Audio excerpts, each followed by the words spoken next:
We have blueberry, raspberry, ginseng, sleepy time, green tea with lemon and honey, liver disaster, ginger with honey, ginger without honey, vanilla, almond, white truffle, blueberry, chamomile, vanilla walnut, constant comment, and Earl Grey, the perfect tea to start a walk! In other words, ladies and gentlemen, welcome to both the Fluffenhammer and, as requested, episode 8 of 32. Roll the music!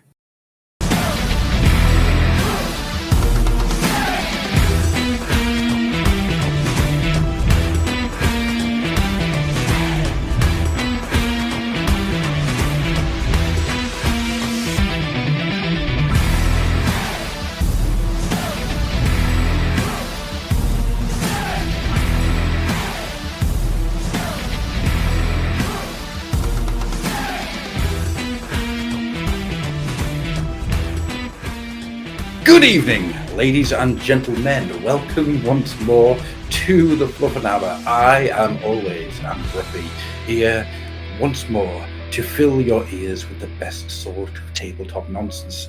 And with me as a co-host, co-conspirator, a conspiring, chaotic individual straight from the realms of the 28 magazine is hello, my friend. Hello. What an introduction. Well, it's all to be theatrical. Yes, I have to get some cheap brandy here to soothe myself. It's one of the things I learned over the years is that if you want to stand out, you've got to do something to make yourself stand out. And Absolutely.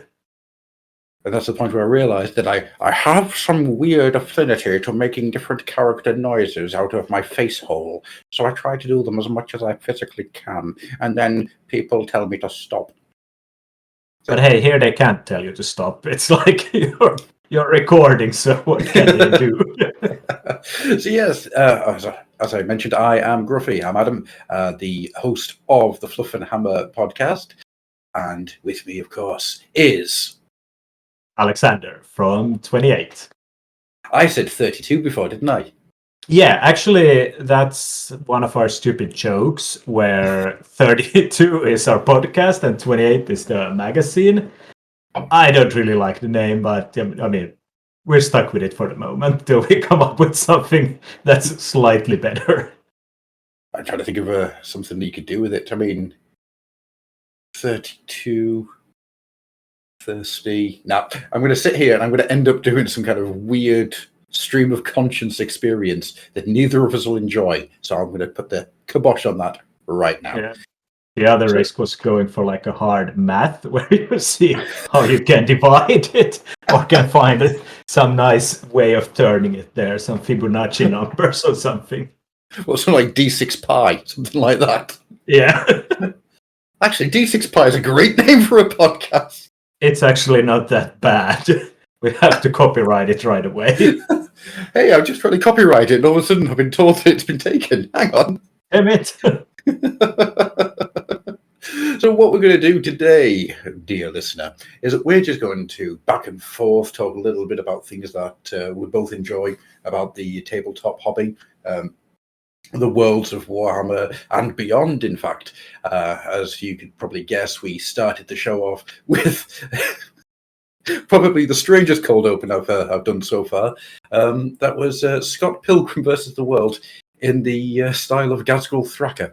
So do with that as you please. Right on.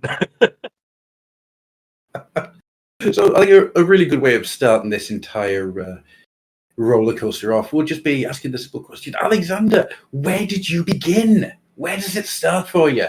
How did you begin the journey that leads to you now sitting here regretting talking to me? Oh, there are regrets, I can assure you.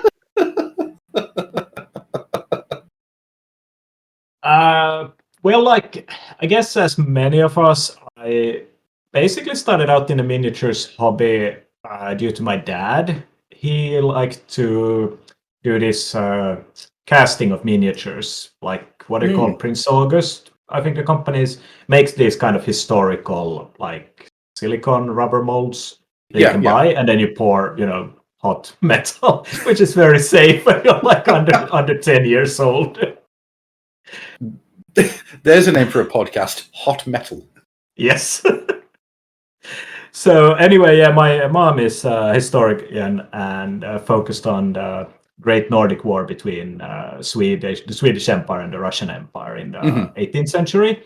So my dad was casting up an army of these Carolinians, like King Charles XII's army, and painting them very like simplistic, I guess is the historically correct term, how they do it. And it was interesting to see. And afterwards, my younger brothers and I sometimes talked like, we were sitting in the garage pouring hot lead and mixed with tin on a gas stove without supervising of an adult. You were the oldest one. You were like 10, which means the youngest was 4. And I was like, yeah, it was weird. It was kind of a different time, I guess. I mean, the small mercy is that it wasn't mercury or anything like that. Yeah, no, it couldn't have been worse, I guess. I mean, the garage didn't have any air vents or anything, so it's kind of like, I don't know. I probably wouldn't have my kids doing that. Dear God. But yeah, that's how we do it here in Finland. We go hardcore when we do shit. You're not joking, like. I've got a 3-year-old, and now I'm considering the idea: is he too young to be start pouring molten lead into things for me? Yeah. Hey, Joseph, just holding it over a gas stove where it's like burning. It's like it seems like it's melted enough, I guess. Problem is we don't have a gas stove, so what I'll do is I'll have to put a hole in the gas pipe and then put a little Bunsen burner underneath it. Yeah, there we go. What's the worst that can happen, eh? Fire in the house. Like fire in the street. Yeah. It's that kind of pressure. It's going to carry on for quite some time.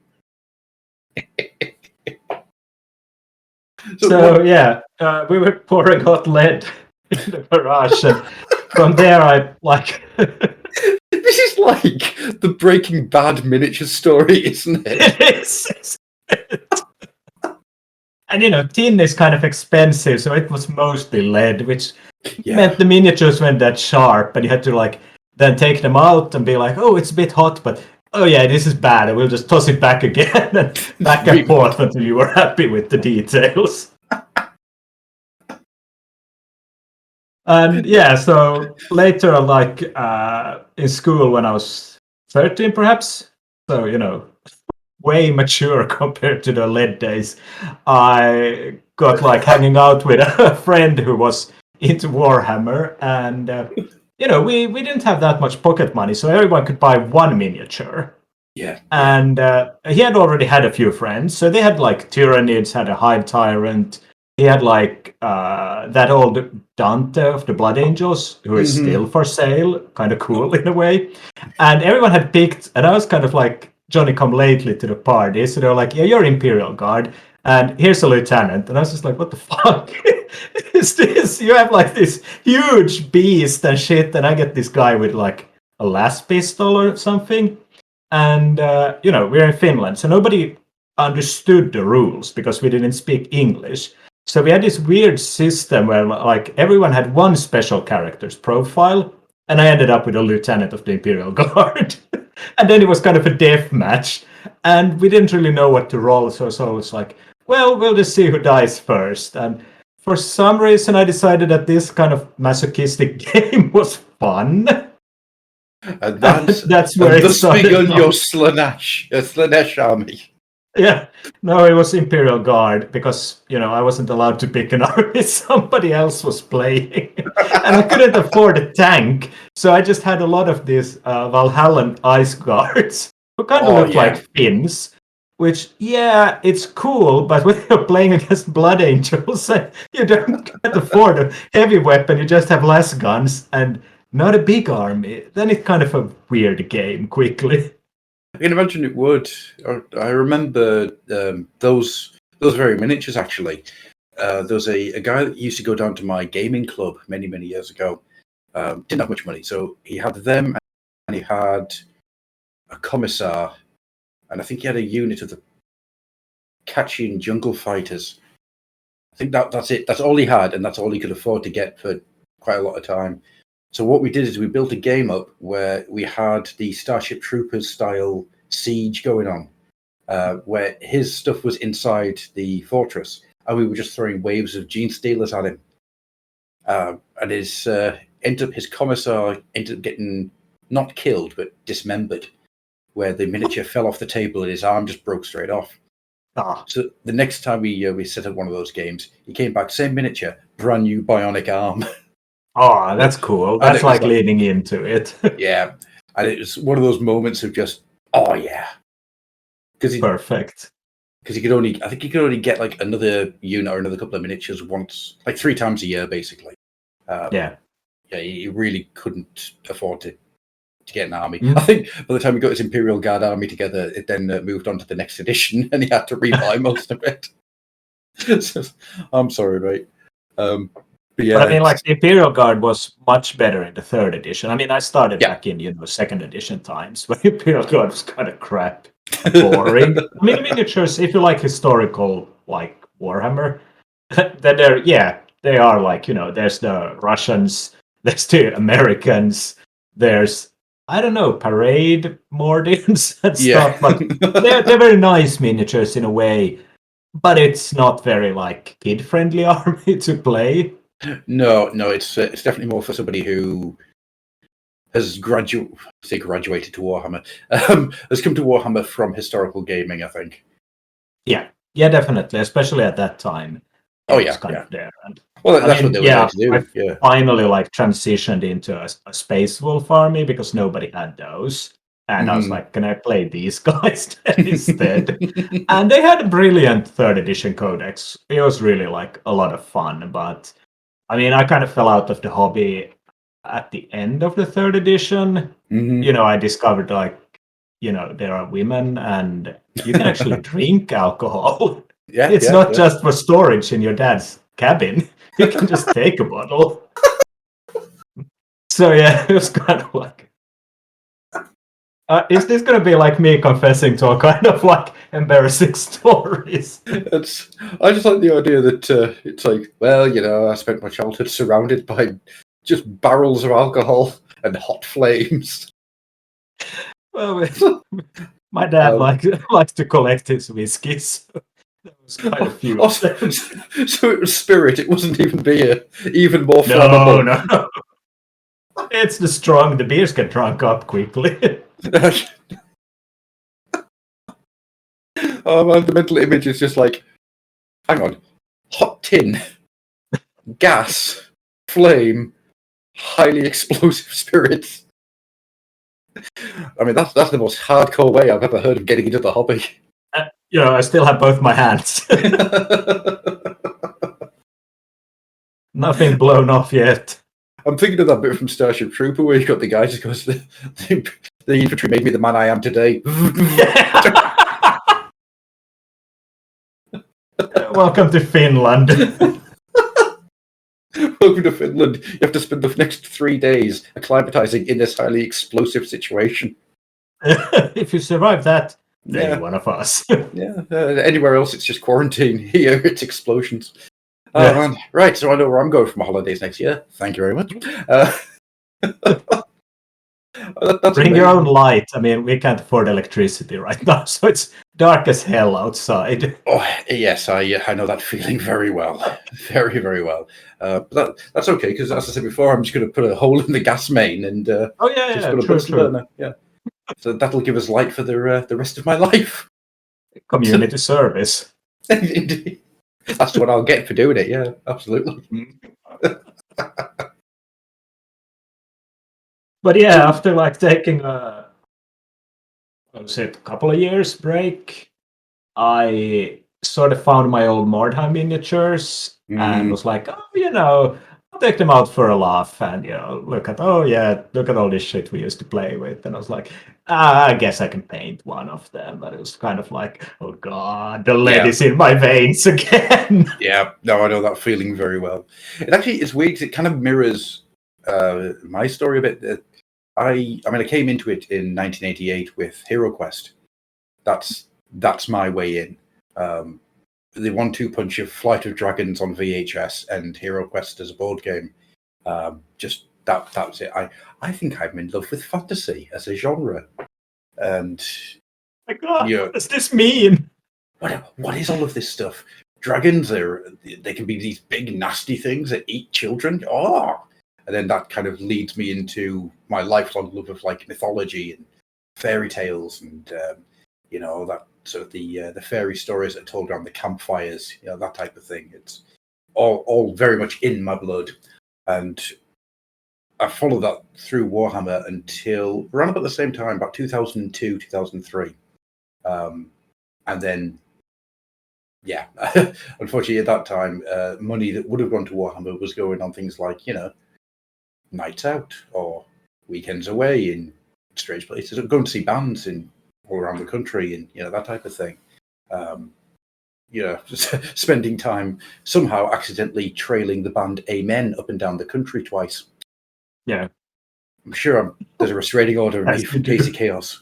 No, but I think it's kind of like a common theme for a lot of people to kind of like experience it. Like in 2004, I had to join the army, so it was kind of like, leave this, and then I went to university and everything. So it's kind of like, I don't want to drag this shit with me. Yeah, and easy to just forget about it all, and then you come back and you find it that your parents sick or something. Or they're just dumping it on you and get rid of this shit now, please. And you're like, well, maybe, just a little taste of crack cocaine won't hurt anyone. And then you're just like, God, when are the Space Marines coming out? I need my fix.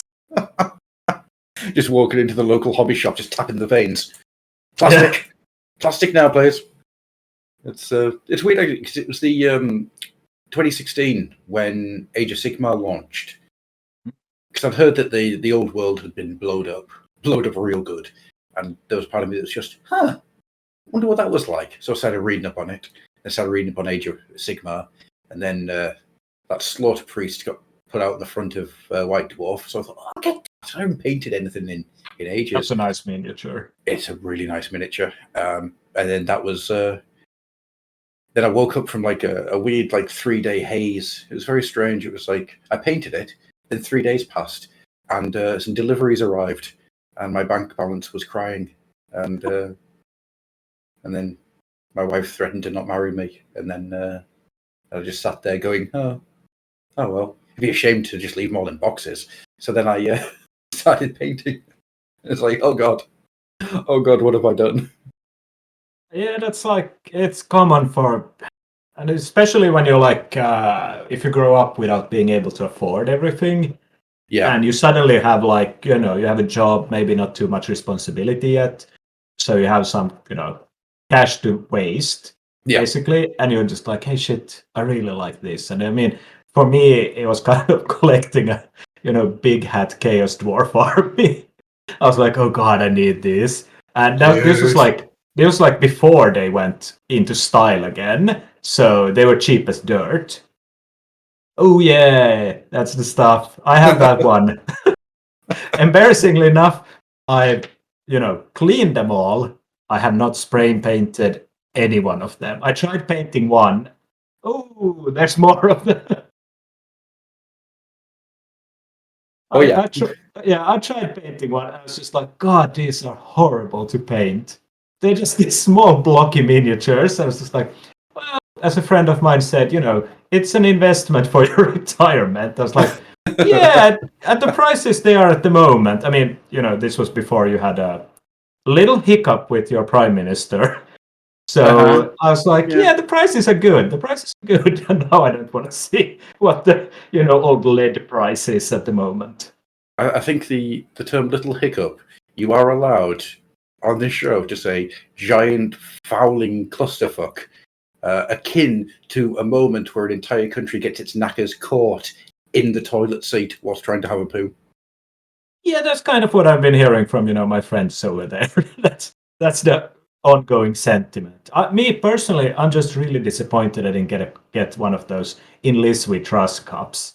That's gonna be kitsch, That's gonna be some kitsch nostalgia in the year 2050. What makes me very happy is that the day that she dropped out of the dropped out of the position of Prime Minister was the day that a book company announced her book, which was all about her rise to power. And it's... Well, I mean, now she has time to write the sequel. Absolutely. It's It's not probably not, the dramatic comeback that she might hope for, but as long as they weirder things happened. As long as they call it, I was as thick as everyone said. The Liz Truss story. I'm happy. It's gonna be a TV show, or at least direct-to-video movie. It's going to be one of those Amazon movies that exists just for you to have something to scroll across. Yeah, when you're stuff that you want. Yeah. When you're scrolling and you're realizing like Amazon doesn't have a loop, it just goes on forever. Yeah. That's just you get into the interesting stuff there. The Have Rudy they just been buying Giuliani story. It's when you get so far and you find the stuff that is obviously student films that were made for like a master's that exist just purely to fill up some space. And trust me, some of them are amazing. And I'm just too stubborn. I'm just like, it's got to turn back at some point. I mean, I'm not going to scroll back, am I? This isn't a VHS like tape anymore. Oh no, but it keeps going. It never stops. Eventually, it just starts showing you diary entries from your own life. It's really weird. And see the day you were born. It's like, oh my god, Alexander, a 28 story. Alexander, a film in 28 films. I'm just like, what the fuck did I sign up for? It's like the Truman Show, but it's just called 20. And it's just really, really sad. I don't know. The first 13 years sound like they'd be quite explosive. Yeah, there's a lot of drama there. Yeah. A lot of interesting anecdotes. Yeah. End of season 1's got a little bit of a cliffhanger to it. Then they come back and it's just like, but he ditched all the hobby stuff. Why are we just watching him struggle? Out of interest, have you seen the Dungeons and Dragons stuff that's on Amazon? I have not. And to be honest, I have this slightly weird relationship with Dungeons and Dragons where I know of it, and I've only played Baldur's Gate 2, the video game. PS2? Because, or yeah, PC? On PC. Yeah. Because, playing the first one looked just a bit too much work. Yeah. And I didn't really understand what was going on. I had a romance with some weird elf chick who dumped me, which was very disappointing. That was the closest I've ever come to kissing an elf. So yeah, I wasn't happy at all about that. If there's one thing that history has told us, that if an elf asks you to kiss them, you say no. Yeah, I don't think give she them a had kiss, don't take any food, don't step inside the toadstool circle. Just, you're at a lucky escape. Yeah, just turn your back and leave. As quickly as you can, or else that's it. Somebody who looks just like you will take your place and you're whisked off to the Fey Kingdoms. Yeah. Now, I'm just with role-playing games, it's kind of I like the concept of them a lot, but I need the visuals. Just sitting with a bunch of dorks in a circle and being yeah, I'm an elf, I'm gonna sing to a goblin, is just I find it slightly hard to do, to be honest. And no offense to those who enjoy it. I think it looks like a hell of a lot of fun. I'm just not a fun guy, I guess. What if it was a Warhammer Fantasy roleplay session where the goblin was a judge and you had to sing to it in a version of a musical talent contest? Yes, now we're getting into the better idea. And I was actually during the pandemic trying to set up with a few friends this kind of like Warhammer RPG, but it's black metal. So the world is like super weird and dark, and we would use like the Mörk Body, Morkborg, as you guys say it. Yep. I know. You don't pronounce Oh, it yes, correctly, I I know. hope. I'm always correcting English people just for kicks. So yeah, and I am going to pronounce it gonna be Morkborg like now, just for the hell of it. yeah, where everyone would just like die all the time. Yeah. But then everyone was like, oh, but we have so much work to do, so it kind of fell through. And that was the closest I've come to playing like a pen and paper RPG. Also because one friend told me that he had played for like 30 hours and they were still like making characters, and I was just like, yeah, I don't have time for that kind of hanging around and doing shit all. No, 30 hours to make characters. Yeah, but I mean, he's a good guy, but Yeah. Bloody Bolt takes 5 hours for him, so I'm a slightly busy person who has some responsibilities at times, so I can't just be goofing around all the time. Yeah, I know the feeling well. I mean, one of the things I've always wanted to do, and I've never been able to get around to doing it, is running off a RPG using the Soulbound, the Age of Sigmar RPG setting, but do it as a Blood Bowl game. So it's a load of people playing the behind the scenes, so the coach, the cheerleaders, all that type of thing. And it's just them trying to win the game. And the more that they do in the RPG, the more points their team scores. So it's like fantasy football, but you really focus on all the boring stuff really in it. Well, it depends, because when it comes to Blood Bowl, coaches have a tendency of going off and trying to snap the neck of the other coach, or oh yeah, true. Yeah, there can be some weird shit. The cheerleaders comes with throwing knives and stuff. Exactly. The Goblin cheerleaders, they've got rocket launchers and chainsaws. Yeah. So there's all sorts of fun. I think that could be quite an interesting, maybe not a long campaign, but at least Yeah, it'd be a one and done. Yeah. That's the problem with the way that sort of adult life is, and I use the term lightly because I hate adult life. I refuse to accept the fact that I'm over 40. Nope. I'm still 28, and my knees will argue me every step of the way on that one. It's very difficult to get into being able to run these long stories anymore, these long campaigns. I mean, crikey, if I'm lucky, I can get maybe 3 or 4 games of Warhammer in a year at the moment. Yeah, that's about as good as it gets. My Chaos Dwarf things here, the going back and doing these guys, that's taken me probably about 6 months so far, and I've got half an army done. Yeah, because you just don't have the time. You don't have the time you did when you were younger. So one and done games is something I really like. I like the idea of just doing a 2-hour shot of a game, and that's it. That's the story told. Yeah, I fully agree on that. And committing to a campaign is very, very difficult for me. Yes. I'm just because I don't want to let down people. If I promise to do something, I'm going to do it. And then being always like, no, sorry, because I have 2 kids, 10 and 8, and they have activities like almost every day. And then I'm studying at the moment at university again. I'm working at the university as a teacher's assistant, so I have first I have to do my own shit, then I have to look at other people's shit, then I have to take care of my kids, and then maybe play. So it's kind of like moving parts everywhere. And for a long time, I used to play once a year with what I call my hobby group, and we're kind of spread out, over Sweden, Finland, Norway, UK, maybe US at times. So it's kind of like once a year we can get together and play, and then the game is kind of like a reason to meet and chat. So everyone's we build all our miniatures for it, then we go to Nottingham or come here to Helsinki, where I've hosted it a couple of times. And we have a nice time. That's good. Rather than being just we really want to play. It's more like, hey, we really want to meet up again. Yeah, no, I mean that's the way to do it. That's it's a social experience.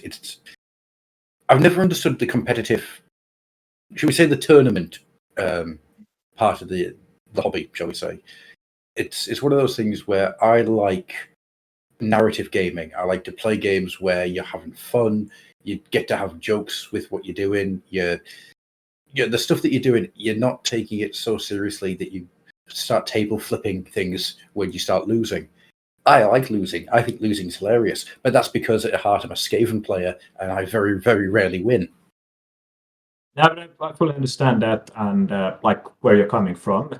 In one of the games we played, it was kind of called Outguard, and it was set on this basically medieval world in 40k, where everything was shit and mud, and like nothing good ever happened. So my warband was basically the idea was that the leader had rebelled against the king, and he had been killed. So it was the leftover guys who hadn't been killed, who was dragging his corpse in a boat across the land, trying to just cross the table to get to the other side. And I was just like, yeah, these guys are going to die horribly because they're all like fuck up peasants who can't fight. And that was super fun game because everyone had these weird ass strange mutants and like techno barbarians. Focus on the barbarian because it was kind of like, this is a lasgun. I guess it's a club. Strong goes las bolter, make fun noise when you hit people with head. Exactly. So it's like, for me, losing in a narrative game can be the purpose of the game. Absolutely, yeah. And I mean, I guess like Warhammer 40k 3rd edition was tournament friendly-ish in a way because it was kind of streamlined. I played 9th edition, I think, twice, 500 points. I did not enjoy the experience at all. Really? I mean, it was nice friends. I found the game to be incredibly difficult. I had a hard time finding rules. I played Dark Angels, so they were like in, I think, 3 books. And I was just like, fucking hell, I study computer science. I know like how to set up tables and numbers and shit. I have no understanding of this game. This is worse than like engineering math. Oh God. That's not the way it should be. Yeah, no, I was just like, no, this isn't fun. I'll just rebuild my army so it's a 3rd edition army because that I can play.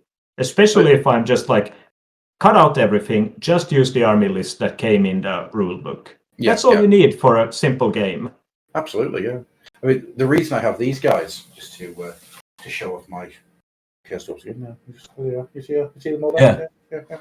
The reason I've got these guys is that me and a few people on the Fluffenhammer have got a challenge going to, over the course of however long it takes, there's no time constraint to it because we're all busy and we're all adults and oh god, why did I choose Chaos Dwarfs? And we decided that the fun thing to do would be to go back to the edition that we played the most, which is 4th and 5th, like Warhammer Fantasy Battle. And so we're all building these little armies and just sharing it out with each other. And it's been so much fun just to go back and do something like this. It almost brings back that wargaming club feel from when I was 14 or so. You know, where you take the new stuff in to show off to people. Like, look what I've got. Look what I've got. Yeah. It's a hive tyrant.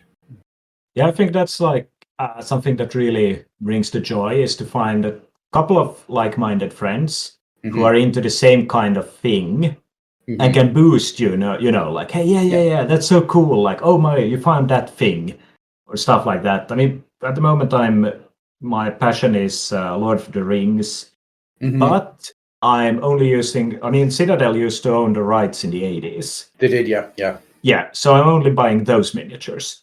Oh, dude. So it's all very old Hammer. And fortunately, I mean, I actually shouldn't talk too much about it because then people want to buy them and the price goes up. Because they are kind of like, nobody really knows they did them. And some of them are not good miniatures. But they have this dorky old charm to them. I mean, you know, big hands, weird poses. You have to have this, like, at least fake nostalgia like I do, because I wasn't in the 80s playing with them, to enjoy them. If you're like looking at, oh, look at the latest plastics, I think it's going to be a hard sell to be like, hey, this is a Nazgul. It's like, no, it's not. It's just a cloak kneeling on a bony vulture. That's Yeah, literally all you've got. Now, I remember those things. I had a... yeah. I mean, they're really nice and yeah. easy enough to paint. Mm-hmm. And I've been playing with a few friends through the Quest of the Ring Bearer, so like the whole story. Yeah. And we've almost gotten to Rivendell because we're slow. But it's so much fun to like collect the right miniatures for each scenario, paint it up, build all the terrain that's needed for it. I mean, some can be reused, and then play a couple of games. And it's like, okay, hey, you live really far away. We'll play a few games now. Then I'll play with somebody else the next games. And some I played with my children as well. So it's like slowly moving forward. And I'm just like, we're going to do the Siege of Helm's Deep. But it's going to be slightly different. You know Asterix. You know the Asterix the Gaul. Yeah, that's what I want the Siege, the Helm's Deep to look like. So it's going to be basic like a wooden palisade, and then you're going to have like Viking miniatures or shit behind it, throwing rocks at the orcs. Please tell me that you are going to get somebody in there called Vital Statistics. Please. Because sorry, can you repeat that? It's the chieftain of the town in Asterix. Oh, yeah. His name's Vital Statistics. Oh, I didn't know that's his English name. And that is the best joke I've ever come across in my life. It's just, it's brilliant. The druid called Getafix is great. But Vital Statistics and the fishmonger called Fish Sticks. Oh.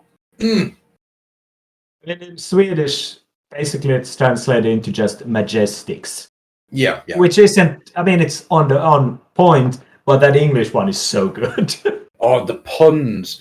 My love of puns and language comes from reading Asterix when I was like 5. I'm sure of it. It's just so stupid, but so good. Just like in the right spot. Yeah, you have to be very, very clever to be that dumb. Yeah, it's the Beavis and Butthead thing. You know, Mike Judge is a smart man because a truly stupid person would never be able to write it. No, it's kind of like, I think Dolly Parton said that it takes real money to look this cheap.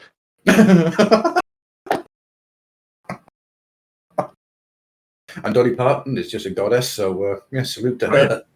It's like the fact that Dolly Parton. Brilliant.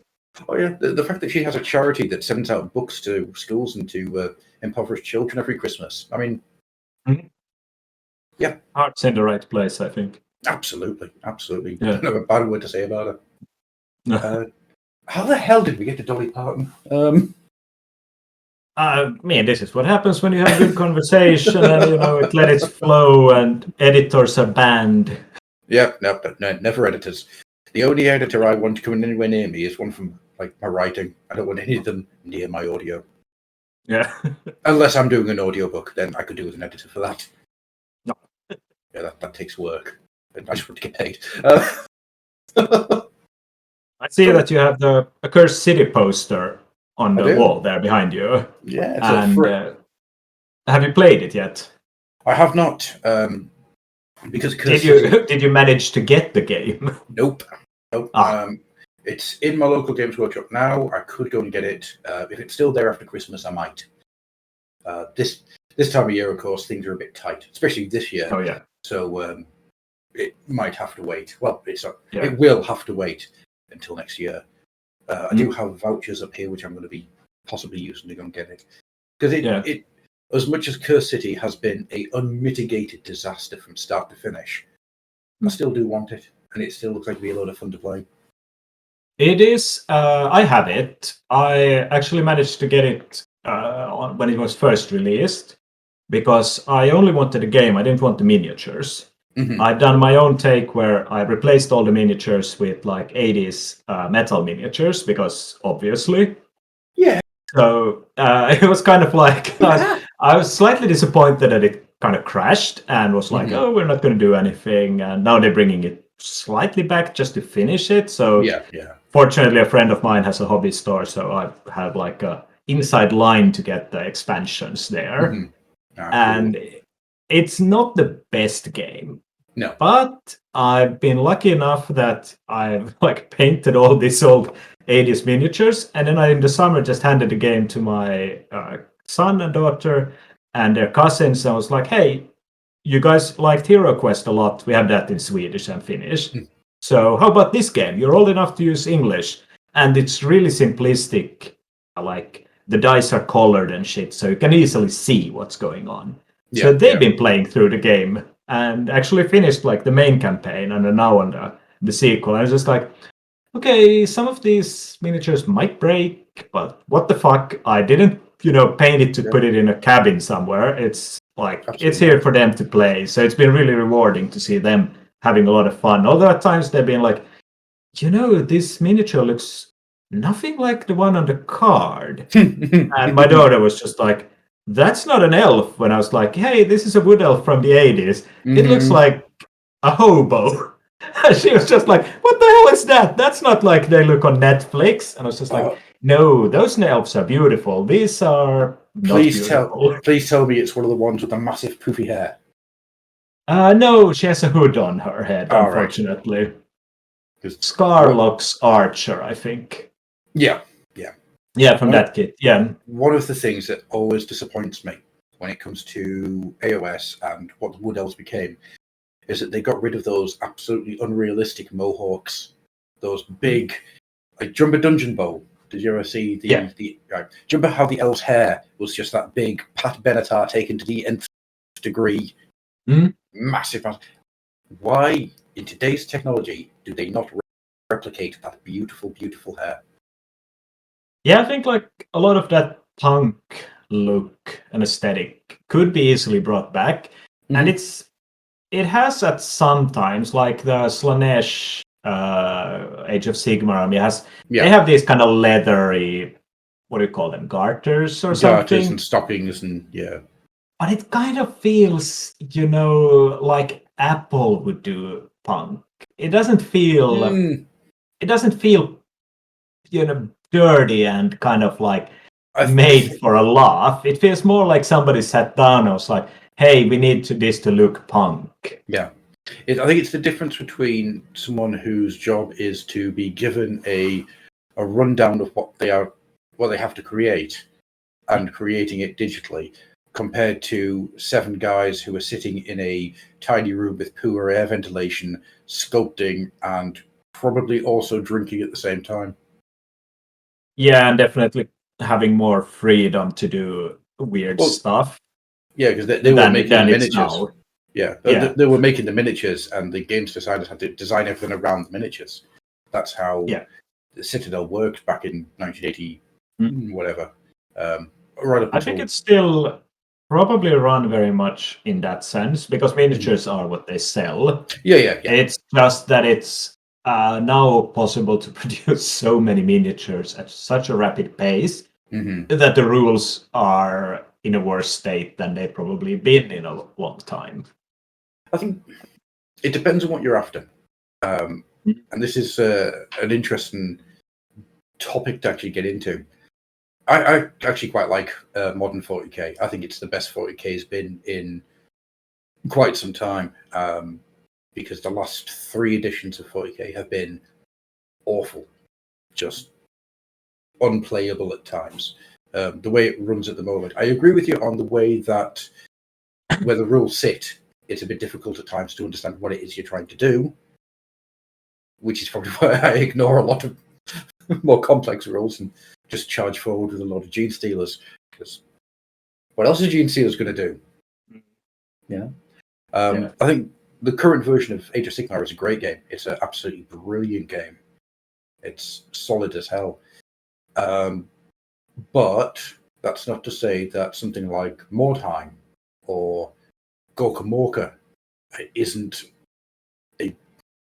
How do I put it? Gorka Morka and Mordheim are probably the pinnacle of what Games Workshop have created. And then I don't think they've ever managed to hit that sweet spot ever again. Right? I think you're right. Both are also the fact that they're self-contained books. Massive. You basically only need one book, so it's very not balanced, but it's very like aware of its flaws Mhm. compared to like 40k today, where there's so many books. Yeah. I think I counted that in second edition there was like 8 or 9 codexes. Mhm. I think it's over 40 codexes at the moment. And it makes it really, really difficult to be Yeah. aware of all the shit you're doing and how it's going to affect everything else. Mhm. And like Gorka Morka was awesome, especially since it was kind of like self-aware how dumb it Mhm. was and how easy you could break it and be like, you don't want to be that guy. You want to be, you want to be Andy Chambers before he cut his hair. Yes. You want to be like that and Oh. not be the guy who comes in and be like, yes, Don't I read all the rules and I know how to win. don't think for a second that because Andy Chambers cut his hair, he got any less weird. Oh no! But like you saw the picture and he looked like a 40k criminal lord or something. He was just missing a bionic eye, I think, or a servo skull. Well, you look at some of the hair that was kicking around when you've got Andy Chambers, and you've got John Blanche, and you've got Space England. McQueen. Yep. Another Oh one of my those God. big-haired ones. Yeah. Gav Thorpe. But yeah, it was kind of like a tight set, and it only had one expansion, Diganob. Yep. Which I thought, like, I liked the book, but in retrospect, it was kind of unnecessary. Mhm. I think it's cool to just be like, yeah, this is orcs. Fuck all Mhm. you others. And just have it there. Not be like, oh, everyone has to be in on it. Kind of like Warcry today has to have everyone in it. Mhm. I was just like, no, just stick to Chaos. Or, I mean, now that they're doing Chaos cosplaying as other races, it's kind of weird. Yeah. But the original idea was kind of fun. Mhm. Mordheim, on the other hand, is kind of like, I'm slightly torn.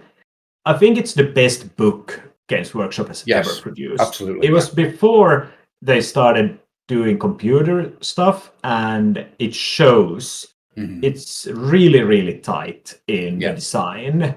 I was fortunate enough to host a Mordheim event in 2019 with both Tuomas Pirinen and John Blanche were there. Nice. And Beautiful. Tuomas held what do you say, a lecture on Mhm. the design of Mordheim.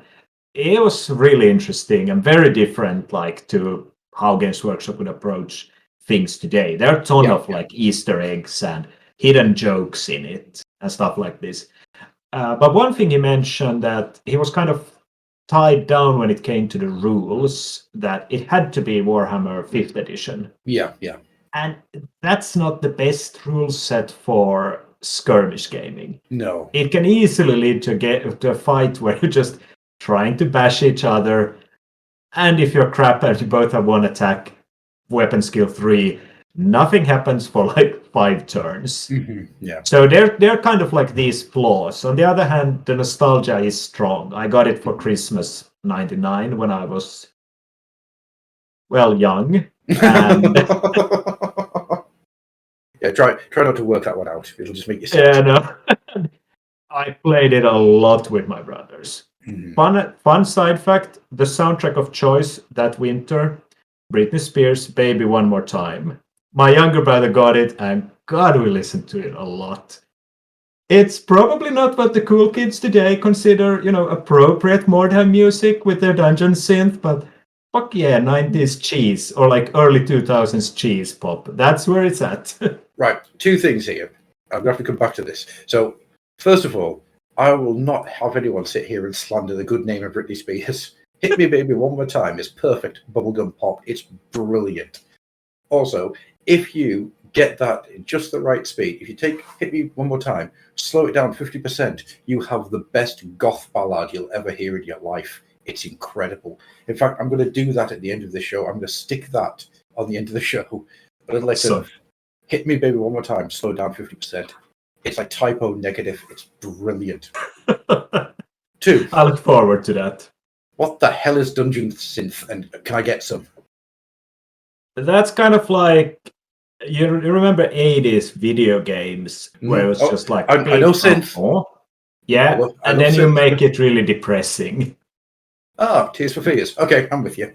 No, not Tears for Fears. It's more like the kind of music. I mean, a friend of mine described it nicely. It's like, your wood elves, you got to kill some orcs, but it's raining. Your weapons are kind of rusty because you're sitting under a tree and you don't have time to polish the weapons because there are orcs to kill, goddammit. That's the kind of music you want to listen to then. All right, fair dues. I'll send you some later. Please do. I'm fascinated. Anyway, my music of choice for doing stuff like this is either for Fantasy Battle or Age of Sigmar. It's going to be either Balsagoth, just for the sheer amount of stupidity that Balsagoth have. And if you don't know who Balsagoth are, don't worry. You're not missing out, because the only reason I love them is because I'm me. And they have such amazing lines like, "Behold, they come on the backs of fire dragons!" And it just creases the hell out of me. Or something more akin to Wasp's Wild Child, just on repeat to drive my opponent insane. But yeah, I think when it comes to music, you should listen to the stuff you like. I think it's important to have in a game, if you really want a good experience, have appropriate-ish music. So when we played Lord of the Rings this summer with a friend, the old school Lord of the Rings, we had this synthy version of inspired by. So very relaxing and non-dramatic. Kind of like if you're smoking your pipe and watching the sunset, that kind of music. On the other hand, in my spare time, I'm right now much more of a hip hop person. 90s hip hop is where it's at for me. So it's damn right. You have to listen to the stuff that you like. X is going to give it to you. One of my things at work is that everybody knows that the first time, if anybody just shouts the word X, they are going to get a complete rundown of DMX's X going to give it to you. Because first we're going to rock, then we're going to roll, then we're going to go and go, let it go. It's going to give it to you. It's going to give it to you. My favourite thing to do with that is actually to try and do it as a William Shatner spoken word poem. God. Well, first we're going to rock, then we're going to roll. I like to drive people around the bend a little bit. But I can't go wrong with a bit of Wu-Tang or saying that though, one of my favourite songs of all time, unironically, is Snow's Informer. And it's because a tiny little Canadian guy should not be able to sing at that kind of speed. Or rap, I should say, at that kind of speed. It's incredible. And the story of how Snow came about is just immense. It's just, the guy was arrested for smuggling a ton of drugs into Jamaica. I have to look that up. I'd say it's brilliant. He spent 2 years in a Jamaican jail learning how to rap like a Jamaican. One way to do it. So yeah, other than that, I think Mordheim is, as I said, super tight. And what stands out about Mordheim isn't the rule set; it's the atmosphere that it gives out. Absolutely, That's what gives it its lasting appeal.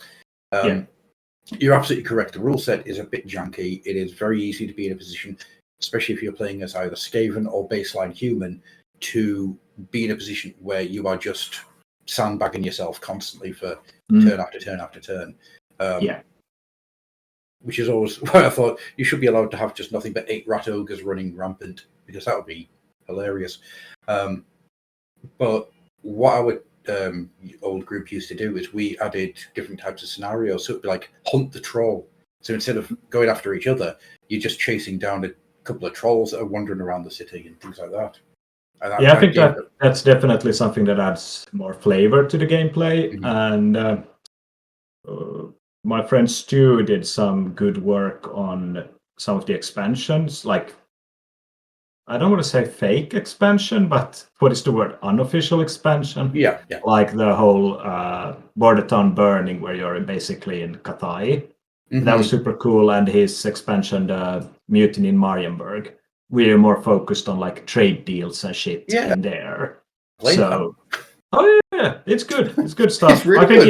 he should have finished it better, but life.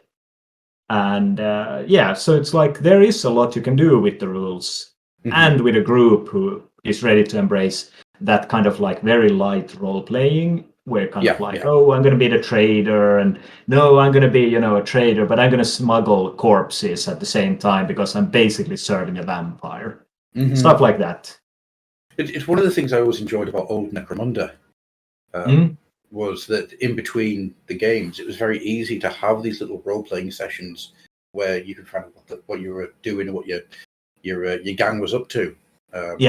Which you could. Well, the territory stuff in that one really like built itself for like coming up with narrative hooks. Absolutely, it did. Unfortunately, I always played as a zombie master with a load of zombies. So my role players. Carlos Valois. That's the one. Yeah. Awesome miniature, just awesome 90s stuff. He's. I'm currently trying to put together a little bit of history about him because I don't think he's in New Necromunda. I don't think so either. No, I'm not an expert on that because it's just too much in many ways for me. Yeah, too many books, too many miniatures, too many stuff that doesn't feel 40k. Like those, what do you call those flying skateboards and stuff? And it's just they get a little bit too. Yeah, I know what you mean. It's too cyber. I kind of want them to look like Lord Byron, but with a chainsword. I don't want them to look like they're from Ghost in the Machine. Yeah, Ghost in the Shell. What you want is nothing but a gang of black, brown, blessed lookalikes, all with cybernetic limbs. Yeah, adamant. That's the kind of stuff. On one hand, I love the idea. On the other hand, I hate Adamant because he's the reason I'm called Adam. Ah, awesome. Because Prince fucking Charming was at number 1 on the day I was born. Your parents was just like, fuck yeah, this is the right one. Yeah, that's what they picked. Yeah, that's But he did have some good visuals. The man, there's nothing against the man himself whatsoever. Just no, it's just traumatic childhood memories. Just the knowledge that Prince Charming just got played constantly throughout my entire childhood. That's weird. Like, what kind of pop star today would you name your child after? No, I'm just going to stick with James. No, Dave Mustaine from Megadeth. There you go. That's come along, my second child, Dave Mustaine, Nickel. No, you have to, embrace Generation Zeta and go for like something Grimes. Well, she's not Generation Z, but she's almost our age. But something very like weird that they do these days, where half the letters are not letters. Oh, what's the name? The guy that did the Spider-Man Spider-Verse song. What's he called? The Hello Danger.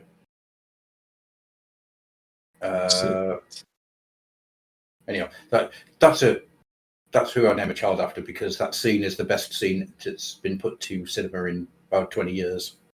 Yeah, but that's like do some fun with it. Yeah. Right now, and then they're gonna hate you. No, actually, I think I'll just go the full hog. It's my name. My second child will be called Spider-Man. Yeah. Hey, it could be Spider-Pig, so I think Spider-Man is a win. But it's not going to be pronounced Spider-Man. It's going to be Spider-Man. Come on, Spider-Man. Yeah. Don't call me Spider, goddammit. No, your name's Spider-Man. Come on, Spider-Man. Sounds like a lawyer in New York. Spider-Man, attorney at law. Anyway, it does. Going down a really weird track here. Yeah, we are. So it is a thing for you then. What is the band or the artist or the singer or whatever musical thing you want to go to that you think encapsulates 40k the most? So in your mind, if you could say, right, this is who I want to have penning the music, all of their music will be used in a 40k movie. Who are you going to go for? It's a really interesting question. I think like if we were going to go for a movie that would actually sell, it probably would have to be like Trent Reznor and Atticus Ross. Yeah. They probably would make it kind of like mainstream acceptable in that kind of slightly dangerous, cool way. Yeah. And they're also really good composers. So yeah, that would definitely work. I personally would put Fuse Mary, Danish noise artist, Mm-hmm. to do the stuff. It's Write that one at down. best it creates this kind of like oppressive atmosphere that's still kind of like, the right kind of vibe. It kind of sounds like you're in a large ferry beneath the cars and you just hear the engine and the sea crushing at you. So yeah, I think that kind of like sums up 40K in a lot of ways. So yeah, the way you're describing it, it reminds me of Atari Teenage Riot, but when they went to Brixton Academy and half the band had been arrested, and so they Yeah, showed but them then you live. take away the instruments and you just Yep. give her like a computer instead. Well, no, that's all they had. They had an Atari and an Amiga for sound effects, Ooh, nice. and they had one person with drums because the rest of I the band think were. this is even rawer. I'm God. gonna send you a link to it. I saw her a couple of years ago with my wife and sister-in-law. I think they lasted for like 30 seconds, and then they're just like, "What the fuck is this noise?" It's like a broken fridge or something where the fan is just like, and they just left. But a bit. I'm intrigued. And I kind of want to hear some of this. Yeah, it's not for like metalheads. They usually get bored, but it's when you embrace your inner music nerd, you find you like some weird genres. My musical starts with like things like Frank Sinatra and swing, Mm. goes right the way through to jazz, through to classical, through to metal, through to Yeah, hip hop, through to I basically mean some like crooning Sinatra style. That's always good. absolutely. There is no song on this earth which is going to make you happier than "Swinged on a Star." It's a song you can just belt out, and it's got so much joy and jump into it. Would you like to swing on a star? I mean, I can't sing, so you don't want me to try to do the entire song. I know what you mean. Yeah. But it's just got so much like. But then, But yeah, so Fuse Mary for 40K soundtrack, I think. Yeah. I would actually go for Gary Newman, Ooh. because if you've heard anything that Gary Newman's done over the last 3 years, or 5 years, I guess, you suddenly realise that Gary Newman started off as a really, really talented, incredible artist and just kept getting better. His last album is That's true. Yeah. amazing. My Name is Ruin. It is like the most amazing album I've heard in years. It's incredible. I have to listen to it to be sure. It's good. And Really good. Really, I really mean, good. another artist I think could do a really interesting mainstream would be early 90s Eurythmics. Mm-hmm. Yeah. I could definitely see that happening as well.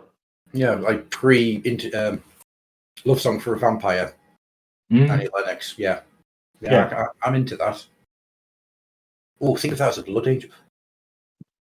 Think of that as a Dark Angels movie. That ethereal singing. Ooh. Oh, yeah. Yeah.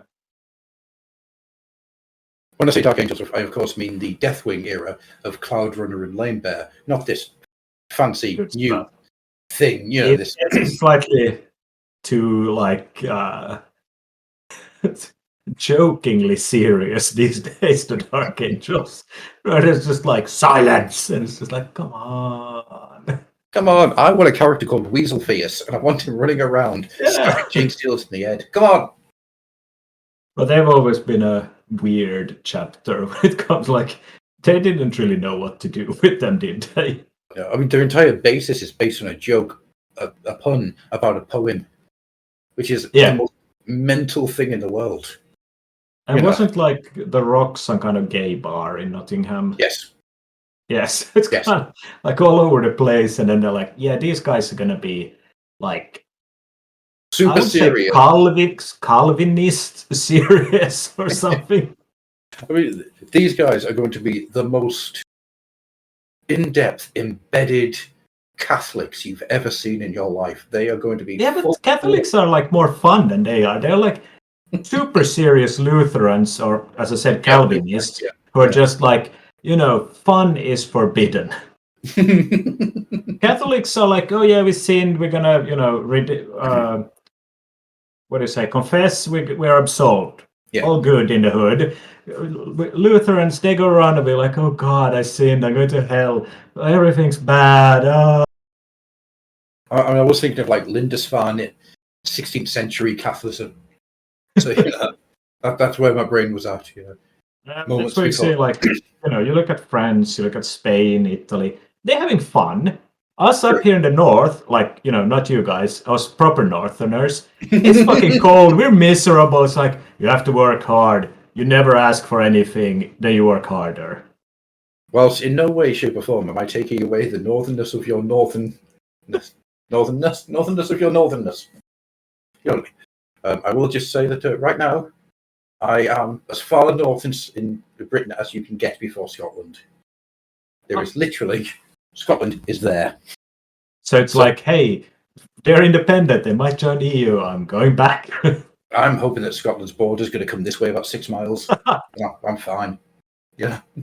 They're just like, man, you're not going to stop us, so we'll just take some land. Please, I'm begging you, please just come this way. Just 6 miles. And we're fine, we're good. We can live on the border. Anyway, so here's a thing, from what you've been saying, it sounds like that you do a lot of, I say this like I don't actually know the answer, because I have read the magazine and I have listened to some of your podcasts. But it sounds that you're more interested in the skirmish side of things than the full-blown big armies these days. Yes, that's definitely correct. I mean, I don't mind doing like a big army. I have a small empire project where I just basically paint miniatures I like. Yeah. But on the whole, skirmish is more like time friendly. Absolutely. So that's definitely something. And it used to be that I was more like, jumping between projects and stuff. And then it's easier, of course, also to do skirmish thing. And now I'm more trying to just like stay focused on my old Hammer stuff and be like, okay, this is what I like. Now we're just going to chase another rabbit immediately. It's just like, let's do this shit and do it properly. But yeah, and like for the whole magazine, I think my thumbprint is pretty heavily on it. So it's very much what I enjoy. And I'm not embarrassed to admit that I usually put in stuff I find interesting and be like, if I like it, maybe somebody else will. And usually it's resonated in the right direction on that sense. But yeah, definitely like seeing skirmish, and I think we're kind of we are in a, economic sense, it's a skirmish boom going on. But I think there's this really interesting underground level where people are just making free rules, or so cheap that they are basically free rules with or without miniatures. One thing I personally hope we can get away from is naming all these obscure games something 28. I think the joke is kind of not that fun anymore, and it's kind of lame, whereas having like a good name for your game is better than just being like, oh, this is funny. Yeah. But yeah, that's like my personal view on it. So it's people can ignore it if they want. But I think it's super cool to see all these kind of like thematic, probably not that well play tested games where like you're more, hey, this is something I think is fun and cool. Let's do this, instead of being like, how do we balance it? Yeah. If you know Forbidden Psalm.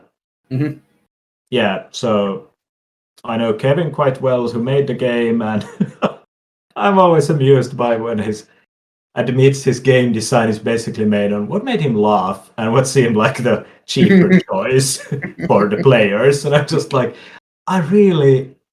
there's something very admirable about that kind of attitude, because in my like studies and work where you're like, oh, what's the 20th decimal on this gonna be? That's important. Then somebody's just like, I didn't balance this. I threw a dice and I thought that was so funny that I put it in. And it's just like, hell yeah, man, go for it. Well, I mean, I play Turnip whenever I Oh, yeah. can. I love Turnip. It's really, really fun. Yeah. Frostgrave I play a lot with my brother. Haven't played Stargrave yet. Brutal 28 is just, it's there and it is so much fun just to roll dice for a couple of hours. I agree. I think we are in a position where skirmish games are, I don't want to say picking up steam because that's not right, because there's always been these ones sort of kicking around, but the spotlight has gone to them a lot more. And I think it's because a lot of people who are in the same kind of positions as old people like myself, who don't have the time to build up full armies, and they don't have time to, especially not doing things like chasing the meta of the larger games, which I would never understand why anybody would want to do that. I know it sounds like I'm just saying that tournament gamers are trash. I'm not saying that at all. I'm saying this is my personal opinion. I don't like tournament. I mean, some people if get you a enjoy kick it, out of winning competitively, so I guess absolutely. hooray for them. Yeah, I just realised it sounded like I was just pissing on tournament players, and I don't want it to come across like that, because you do you, Yeah, whatever you take enjoyment out of, just take enjoyment for it, because in this fucking crazy world that we're currently living in, it's very hard to take enjoyment from much. So do you. Do you. I think like another reason might also be that, I mean, Games Workshop isn't that big a company, and No, not in the grand scheme of things. Yeah, no. But this is kind of a niche thing to do these days, to sit down and actually paint an army. Or let's say first you buy it, then you have to build it, then you have to paint it, then you have to find some other dork who actually does the same thing, and then you might have fun. So an army is a commitment, and Games Workshop is the one company really who does armies. I mean, yeah, there are others, but you're not going to find them anywhere. They don't have their own stores. No. They don't have their video games. They don't have their bathrobes or their ties for Father's Day. So it's kind of like, you don't see them in the same sense. All the candles. But a skirmish game is much easier to pick up and potentially convince just a friend like, hey, dude, do you want to play this game I have here? It's like, it takes an hour and I can explain the rules while we play. Even better if it's something that's free and the passion for it shines through. It might not look like super nice and the art might be what it is. But if it still has enough like a mood, as we kind of mentioned with the Mordheim rulebook, of course, perhaps not that high, but still creates this like, fuck yeah, this looks good. I mean, like Murk Body did an amazing job on that. Just like taking this super odd, like, who would have thought that kind of design would work that well? Well, I mean, the first time I looked at the book, my brain rebelled completely, and it was nope. So I just put it to one side. I can't deal with that. And I came back to it after I'd finished a 12-hour shift, whatever it was. So 2 a.m, I'd come back. I work in mental health, so when you finish work, you don't just come home and go straight to bed. You've got to decompress for a few hours. Oh yeah, obviously. So I sat reading that, and I sat till maybe 4 a.m, just going, I think I can smell time now. Yep, I'm definitely a god. There we go. And it was just a really weird experience, but it was very, almost like a transformative experience of something clicked somewhere and I understood what they were doing. And it became just reading the rule set became a journey. It's absolutely incredible. I don't think you can really take the rules. I mean, the rules are super like minimalistic and easy, but the layout is so tightly knot together that you can't have just one of them without the other. And I actually think I first saw it as a PDF, and it was not the same. Then when I picked it up as a book, I was like, okay, now it makes sense. You have to have it physically in your hands. It's basically the tabletop equivalent of reading House of Leaves. Is the best way I can describe it. Where what's inside it may not be the most original or the most incredible rule set in the world, but the presentation and the way that it's delivered is so different and so transformative that you can't help but get drawn in. Yeah, exactly. And it feels like, hey, I can just pick this up. I mean, for fun, in the summer when I was working and I had downtime, I wrote text-based, video game based on Merc Body, where it just died every time. And I was just like, these rules are so easy to pick up. And it was just like, okay, this is fun exercise. Mm-hmm. And it was kind of funny when every time I was like, okay, do I have to build in a mechanism where you don't get killed by a goblin? But you're just like, fuck, this is such an amazing adventure to look through it. And I think it captures some of that spirit. When you were a kid and you had a codex. Oh god, this looks amazing. And they had like 20 miniatures per side on a grassy field, and it's like, yeah, this is Necromunda, welcome. And just like, I don't know, but it looks so cool. Yeah. So it has that same kind of like sparks the imagination. Yeah. And there's something about Necromunda having the goblin green bases that always just makes me happy. It's so stupid. It doesn't work. I really wonder what the design, like, was it a choice or why it happened? I think it was because they didn't think of any other way of doing it. Yeah, probably like, this is how we do bases. Mm-hmm. And then it wasn't until... Wood is red and grass is green. Yeah. And then they moved on to that weird brown rim base for a couple of years, which was always a strange one. Yeah, personally black. Always black rims. Yeah. They kind of disappear into the, like, table in that sense. And they look nice when you're just looking at a miniature. Mm-hmm. I'm surprised you're not just saying black hexadecimals or nothing. It's just round for me. Oh. It's too disturbing with all those edges. Weren't those Lord of the Rings miniatures originally on hex bases? The old ones? The old ones probably were, yeah. My God. It's just like, I don't want to track down, some company who sells them. Or then I'm just going to go for some really weird form where it's like 20 edges or something. Or they're like split so they both have their own small base under each foot. And it was just like, what the hell is this? They're all like just these weird infinity symbols. Yeah. I mean, Gorka Morka had those horrible little bases. Yeah, it did. Yep. So you could stick all your orcs on the truck. How many orcs fit on the truck? Do you know how many orcs can you get to fit on the truck? Yeah. Best rule in the world. I think that was one of the few rule sets where you actually like, if the model fits, it fits. If it doesn't fit, it doesn't fit. I think it's an interesting choice. If it fits, it sits. I think it's what it was actually called. Beautiful, absolutely beautiful. I do kind of miss those days. It's something that I think that of everything that's sort of kind of come out over the last few years, and especially in the sort of Inquisimunda. That's such a hard word to say. You're not supposed to say it. You're just supposed to write it on Google and then be like, "What is this? Is it dumb?" Or should we just call it the Great Sweeping Circle of 40k skirmish games? We'll just call it that. Because otherwise, there's too many terms and you get confused, and then you sit under a table and cry. I'm surprised that nobody has gone out there and to write one of these games to be that level of dumb. Yeah, I don't think there is anything out there that has those very, very silly rules in there anymore, which is, I think, a massive shame.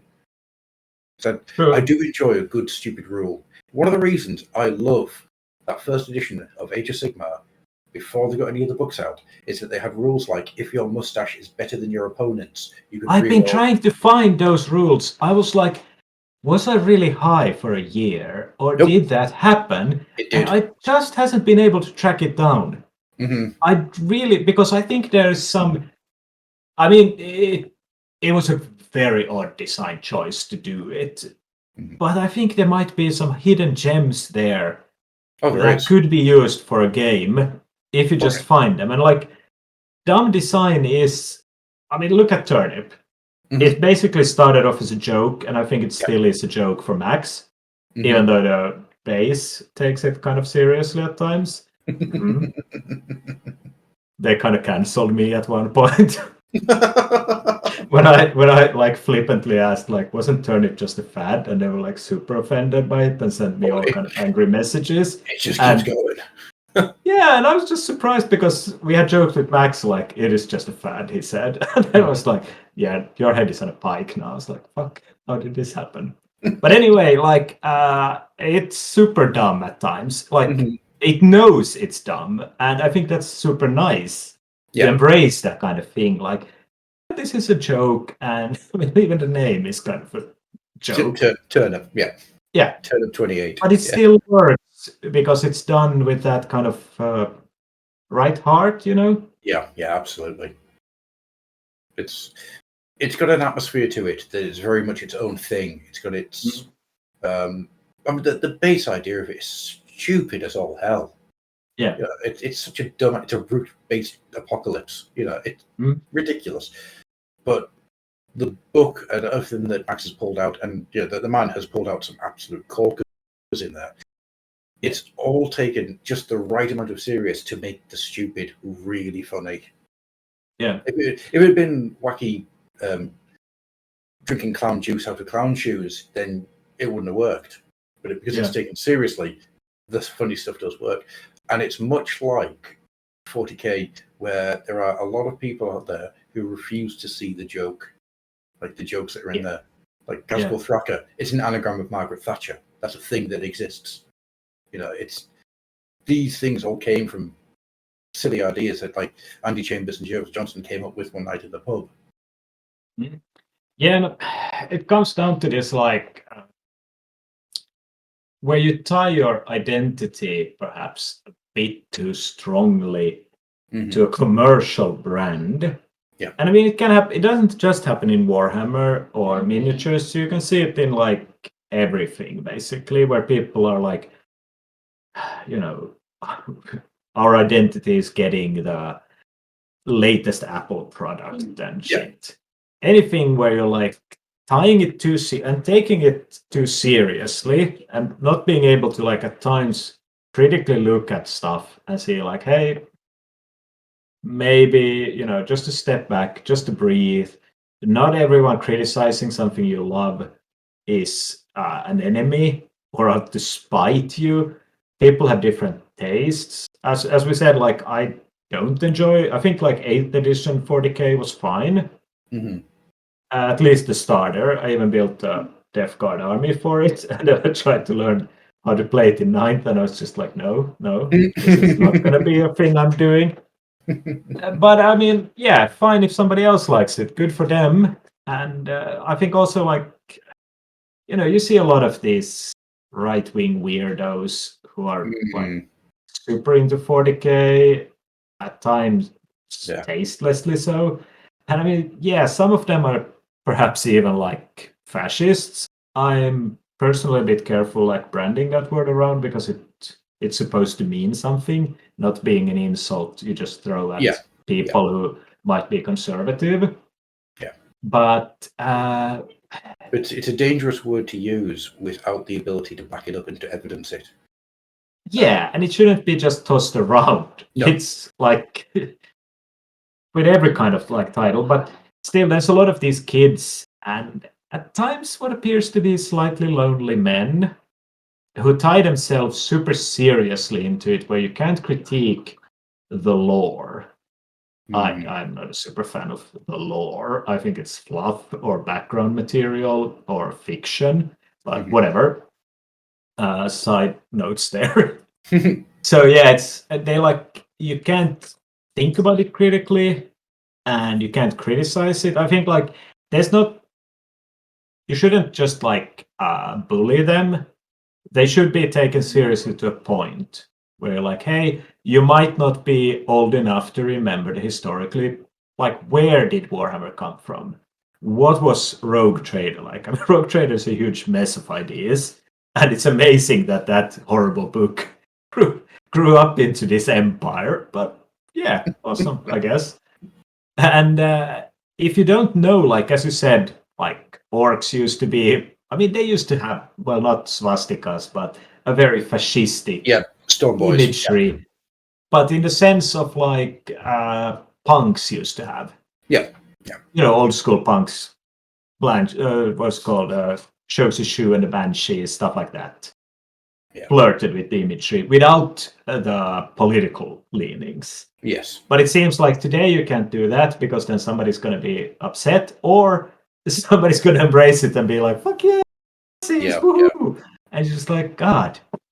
So I think, like, we get our fair share of angry messages at 28 at times because we kind of poke at the lore a bit and be like, "Hey, can we pull at this string? What's happening here?" Or like, can you imagine something else? As you said, like with skirmish games, a lot of the thing is imagining different takes on 40k, and I think the world is actually rich enough to sustain that. A lot of the fun with like the early Inquisitor 28 scene was taking stuff like navigators, priests, stuff like this, and see like, hey, there aren't any rules for it. What can we explore here in strange ways and stuff like that?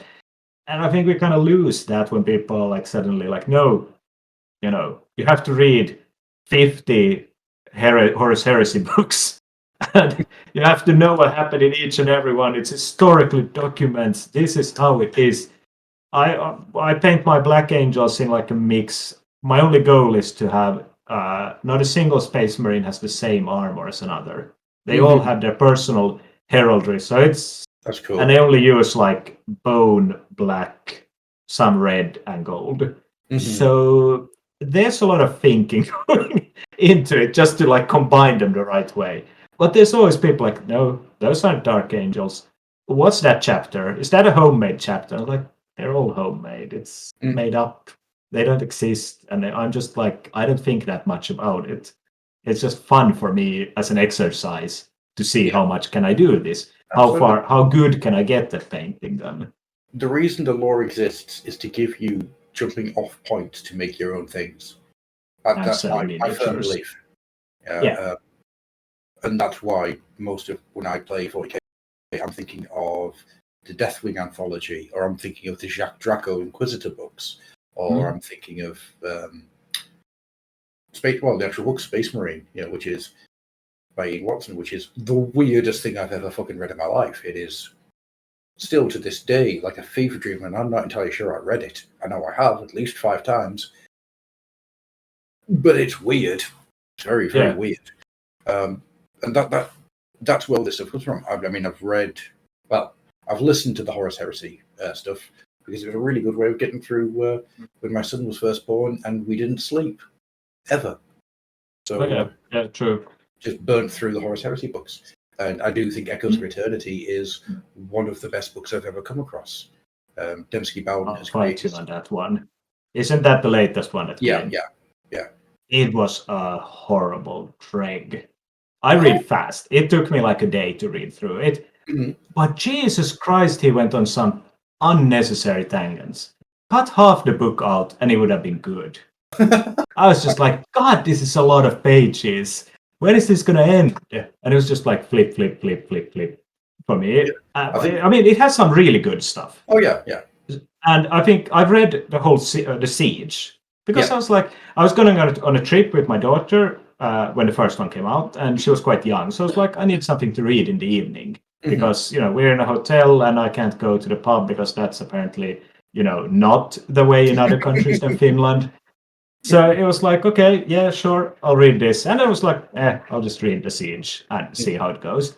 It has some really good stuff in it, but it's really overwrought and like too many pages, really milking that cash cow there. Oh, yeah. And I kind of like The Siege, or like the whole heresy when it was more a mythos, But it was more 12 of pages written by Bill King. Not even 12 pages. I think like 1 page was the good in the Realm of Chaos books. Just like a short, enough to put you in like... Was it 1 page? Dragging out the book. But yeah, like more like, hey, this is jumping off point to do your own stuff. They did a lot of this stuff before, and I understand like, hey, Black Library needs to be, they have to make a profit. Games Workshop has to make a profit to the shareholders, stuff like that.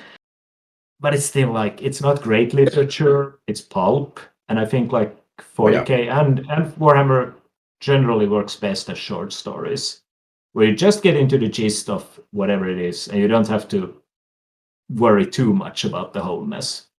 I will ask then, have you read The Infinite and the Divine? No, because it's Necrons, and Necrons are dumb by nature. What if I told you that that book is a camp sitcom comedy? Okay, fine. I'll ask Mira about it because she has read it apparently. She has read it because I went on at her until she read it. You're the root cause. Yeah, I'm the dealer. It is the best book that 40k has ever produced because it's not bolt upon. It is not armies fighting each other. It is basically two old. I'm not going to say that they have ever been romantically entwined, but it certainly feels like they could have been at one point because they do feel like they've been married for quite some time. Having an argument over 4 millennia with practical jokes, a court case that takes 250 years, and Trials of the Infinite being called a bastard 17 times. It's like nothing else. And I'll give it a shot if I can find it in paperback, because then I can just toss it away basically afterwards if I don't like it. I did read War of the Orcs, one of those Warhammer adventure books. Yep. It was an interesting read because obviously I'm not the target audience for it. So if I read that, I think I can probably find time at some point to read this one as well. I think it's probably what my favorite authors are Pratchett, China Merville, and Michael Marshall Smith. So that kind of gives you an idea of where I'm coming from for classify a good book. So but that also sets the bar quite high. It does, and do I think for that slapsticky mood? Yeah, do I think that anything that Black Library's ever come out has ever been as good as anything by those three? Probably not. But then perhaps Drachenfels. Drachenfels, right? Okay. Tim Newman. Let's take Drachenfels and Silver Nails and Genevieve Undead and all of the Kim Newman Genevieve stuff that then turned into Anno Dracula. Yeah, I think that's awesome. That it turned into he was just like, I'll take this. Yeah, just mine. So we're going to put them in a bubble up here, and they stay here safe. Because anything that I ever say about Black Library, it does not touch those books. But they technically aren't Black Library. They're GW novels, books. They were published by Box Tree. No, they were. I think they were. Oh, was it? Yeah, they had a weird deal. Yeah. It's kind of like Warhammer Records. Yeah, very much.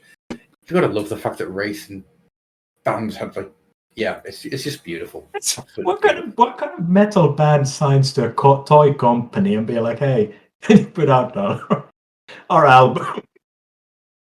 It's like, I don't know, I'm old, so I don't know who's current anymore. But it's like Nickelback going and getting signed up to Hasbro. It's so weird. It's real strange. Yeah, we'll do it. Compare them to Nickelback. That just makes me really happy. They were the 80s version of Nickelback. Absolutely. We stand by our slur. Harmless. And just, they're all right.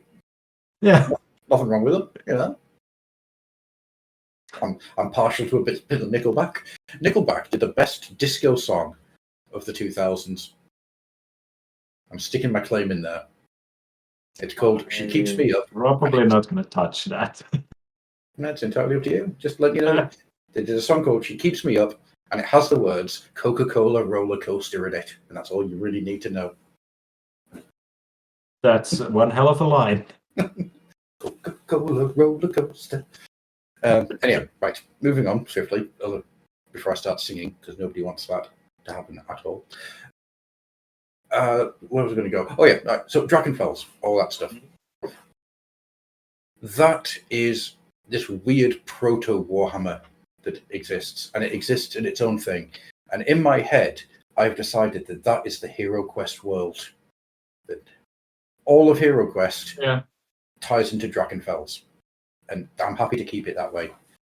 Because, but I think like a lot of it can be seen also in the sense that it came out during the 3rd edition, if I remember correctly. yes, yeah, And 3rd edition Warhammer is borderline Warhammer as it became after 4th edition.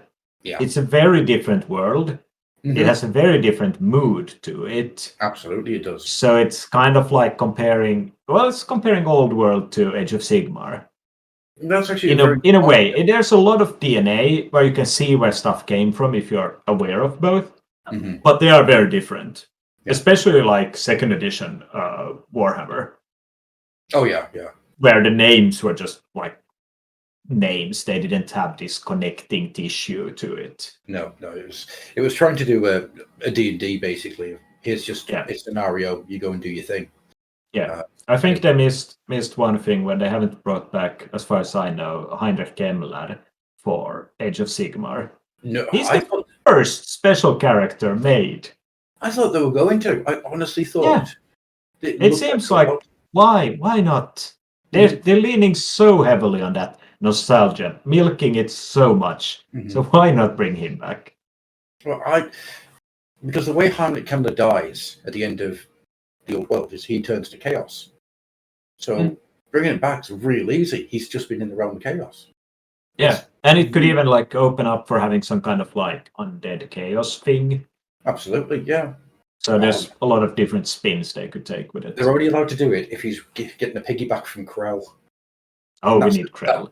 That's the minute. He needs to be like this massive centerpiece, and it's just him piggybacking Krell. Yeah, just. That makes Everyone else coming like, I have this huge miniature. It's like, yeah, my centerpiece is this one, an old dude on a skeleton. I mean, if you really wanted to get nostalgic with it, he has to have a Dalek. Yeah, and Michael Jackson. And some deep cuts going on here. This is like, now we're really embarrassing ourselves by knowing this stuff. I mean, they're not just deep cuts. I mean, like anyone under 30 is just going to be like, what the hell are those geezers talking about? I'm actually writing an article at the moment about why Heinrich Kemmler had a Dalek. It's such a weird and wonderful thing, and I love it. It is. I mean, a good friend of mine is collecting this whole like Vengeance and Terror of the Leashmaster miniatures. Oh, nice. And I'll send you a link to it. He got the original Kemmler as well there. Oh. And we were just talking about the Dalek. He was just like, yeah, that's kind of a brain fart. I was like, yeah, it's a weird choice to like, why? Just why? There might be better robots. Or Death Machine, or whatever it's supposed to be. Yeah, Ottoman, I think it's called. Yeah, something like that. But it came out of the same Citadel Journal as the Judge Dredd and Doctor Who. They had a spare miniature, they needed to sell it, basically. Yeah, basically, that's exactly what it is, yeah. So I mean, I could go on a long lecture on how Citadel reused miniatures and like a lot of the Lord of the Rings stuff. Like the Nazguls, some of them became wizards. They just added heads and hands to them, stuff like that. I think it's just wonderful, but might not be, without visual cues, it's not that interesting to see or hear. Oh, that's my bread and butter. That's the stuff I love to get into. It's one of those things. Since starting the Fluffenhammer 5 years ago, what I've discovered is I've become an archivist for these type of things, where I love getting deep into these things and finding these old obscure bits. It's like I remembered about 6 months ago that there was a magazine done by the mail order people. Trolls. Yeah, Troll. Yeah, it's called Troll. So I've gone out. I have found every issue and scanned them all. How many did they make? There was 19 British, 20 British, 19 US. That's a hell. I was thinking like 5. No, it went for a long time. Yeah, that's a serious commitment from them. Yeah, it was monthly. It was really cool. So I've managed to compendium them all out. So the website can have them. So you can just go and look through all the compendiums.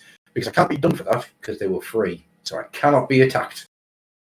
Yeah. True. Yeah, I was thinking like otherwise they are kind of happy to legitimate and come after people for putting up. On the Yeah, other hand, they don't have time to, somebody puts up a catalog from the early 80s and it's like, well, do we want to pay our lawyers to do this or to go after someone who's actually doing harm? I mean, the two things is, one, I don't make any money off this. The Patreon that I've got, it makes its money from the stuff that goes on Patreon, not from the rest of it. Yeah, it's separate entities. Yeah, and that pays the bills to keep this thing running. And that was free, so that's now actually under the fair use, so that's okay. Yeah. Otherwise, I would be happily just scanning like the July 86 Citadel journal and sticking that up for people. Like, I've just thrown Chaos Dwarfs across the room. Just heard a big boom from it. Hopefully they didn't break or anything. No, they all landed in soft and happy places, so that's okay. All right, good. Good big hats. You're all safe. Yeah, but it's fun to look into like the old stuff for Citadel, like where it came from, how it evolved. I have this theory that a lot of the Dogs of War army from the late 90s, mercenary army, for those who don't know it, was like based on the regiments of renown they made in the 80s. They took a lot of the names and they just changed some of the concepts a little bit. So like the originals had these flying gargoyles. Well, they became the birdmen of something kind of Sweden sounding. Yeah, and stuff like this that, I mean, they reuse phrases all the time. Blood on the Streets have been used in Mordheim, it's been used in Age of Sigmar, but it was originally, I believe, a terrain, like paper terrain or something from the, third edition? Early third, it was a skirmish pack. Yeah, so it's like a lot of these things get reused. Most of them because they're really solid concepts and names. And I mean, I never thought we would see a Zod again that came in Blackstone Fortress. Who the fuck would want to see that? But yeah, I mean, you're weird, so it's fine. But I bet a lot of like younger people, it's like, what the hell is this? Is this a new race? And we're just like, no, those guys used to be diplomats for the Tyranids, I believe, in the earlier eras. They were the Jehovah's Witnesses for the Tyranids. They would come knock on your door. Can I tell you about the Great Devourer? And whether you said yes or no, you got eaten. So yeah. But I think they were also in fantasy, but there they were much sadder and just stayed in like swampy areas. They were part of the Wood Elf army, believe it or not. That's a weird like combination. But again, it shows just how much we've taken to accept that Wood Elves have like tree men and dryads and stuff like that. They don't have lizard people. I think you'll find that they also could ally with the troglodytes and lizard men. So. Yeah, the troglodytes. Not the original lizard men, but like lizard men's cousins. Yeah. So the troglodyte was the smaller version, and then the lizard man was the bigger version. Yeah, and then the slan were like skinny frogs. Yep, there were skinny frogs that stood up, wearing vaguely Napoleonic labels. Yeah, but I do like the really fat, miserable-looking slan they made later. They were nice miniatures. Yeah, I was just trying very to get stern-looking. I've got up there the third ed regiment's book, so I was trying to get that out, and then I realised if I did that, all the other books are going to fall out. So just leaving it there. Not very. But it is definitely a treasure trove, and it's always interesting to see like how Citadel approaches stuff again.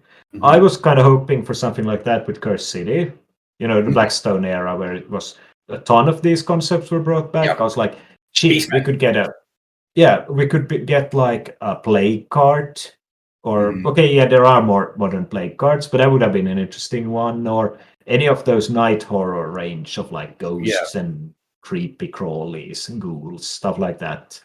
So that's one reason I was slightly disappointed by them canceling it so early, because there was such an opportunity to look back at, hey, what did we do before? Yeah. What can we do? What can we reuse from here? I mean, hell, we have squats today. Who ever thought there was going to be a squat army? Yeah, absolutely. And I actually really, really like them. I think they're fantastic. I intend to build a squat army and paint them in 90s Lego Blacktron colors. And it's going to be like, I yeah. hope we go for Goblin Green bases. Well, I mean, my Chaos Dwarves are on Goblin Green bases. My Iron Jaws are on Goblin Green bases. I think It seems like the natural choice. either that or going to go completely different because I am sick to death of painting red and green at this point. Oh yeah, I can understand that. I want more colors. All black and metal. Oh yeah, black metal. I mean, it's weird actually because with the current AOS that came out, I was convinced that they were about to bring back the Fluffenhammer. I was sure of it, but then it ends up being skinny orcs that don't work for me in any way. Yeah, that was actually a lot of people. I saw a lot of chatter about that, and I think it would have been quite an interesting thing to do. It's kind of like demonic froggy lizard people, cyclopy. I don't really know how to describe it. Of course, the unsavory parts of their background would not pass mustard. Well, they got rid of that. I think it's just an insane idea to even originally use it, but still. Yeah. I think the concept probably could have been done quite nicely, and it would have been cool to see another army that's kind of like ogre-sized. Yeah. Big guys, because there aren't that many of those. No, there isn't. There really isn't. It's a weird one. That entire. I'm not going to give it too much time here because. But that's a thing that was a throwaway line in their original announcement, sort of their background in White Dwarf. Never reappeared. From. When did they turn back up again in. When the Forge World Fluffenhammer were out, anyhow. That must have been 06, 09-ish, maybe. Something like that. Yeah. Part of their thing says that they are hatched as warriors. So they now come from eggs. Yeah, they scraped it. But I mean, yeah, as you said, it was kind of like a... Well, I mean, it's the same kind of line that Space Marines can only guys can be Space Marines. Yeah. It was also like just a thrown away line from the 80s. Unfortunately, they chose to, stick to their guns, but whatever. We're not perhaps going to go into that debate here, as I think we're on a quite similar stance anyway. Yeah, I mean, the way I've always looked at it is it's your army, do with it as you want to do with it. It's a very strange hill to die on when you're just telling others what to do with their toy soldiers. Absolutely. If you want to make a complete army of Amazonian level, by that I mean big, tall, and muscular, not the pulpy Amazonians, I'm going to retract. If you want to go and make a completely female Space Marine army, and I see it on the table and I'm fighting you, my first response to that is going to be, that's a lot of work. Well done. I have some modeling work you've done because you've taken something and you've made it your own and you've put the work in, and that's great, brilliant. Yeah. I mean, I don't know have you ever seen the Legio I can't say the bloody name. The Legion of the Damned that Emil does. Have you ever seen those things? I don't think so, no. I'll link you some of the please do. stuff later on. So he has built a massive Legion of the Damned army, and it is massive. And he doesn't really play with them. He does sometimes, but mostly those things pick up air travel as they travel around the world for him, and other people play with that army. That's cool. It's just amazing. Every single miniature he has made has a story, every single one. Yeah, and it's shit. It's incredible. He hasn't just taken some Marines and painted flames. He has painstakingly modelled fire and burning and armor, the armor melting and everything coming out. And oh my god, it is beautiful to behold. It is like nothing I've ever seen, and it helps as well that he's probably one of the most talented artists I've ever seen. His freehand is gorgeous. He painted himself on the back of the tank just for a laugh. So it's like, fucking hell. But I can't help but be amazed when people do that. I love it when people make their armies their own. So, say if you want to make a female Space Marine army, go for it. Yeah. Right? Yeah. Or the only person that affects is the person who's made it. It doesn't affect anyone else. Yeah, it's. I mean, like the only thing I would ask is like, hey, paint your army. Oh yeah. If Absolutely. that's the only thing I would ask from another hobbyist, it's like, hey, if I made all this effort, I hope you can do some effort. Other than that, it's like, you do you. I'm not gonna go around being some kind of like miniature police and say like, hey, you can't do this, you can't do that. It's kind of like, I might not include it in 28 if I don't think it's interesting enough. Mm-hmm. But still, it's like, hey, cool effort. I really like that you did some shit. It's on my thing, but it's still something. Yeah, absolutely.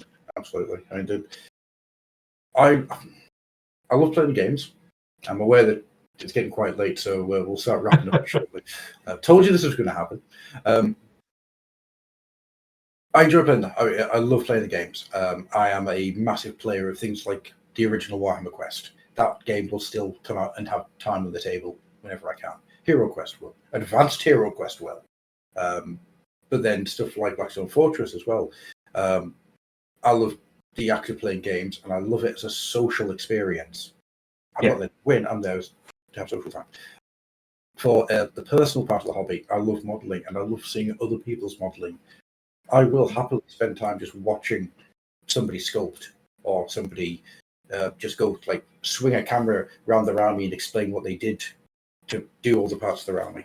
That is something that absolutely blows my mind, because I love creativity, especially when people can sort of talk about their creativity. I usually find that incredibly enthralling, and it'll just drag me right in.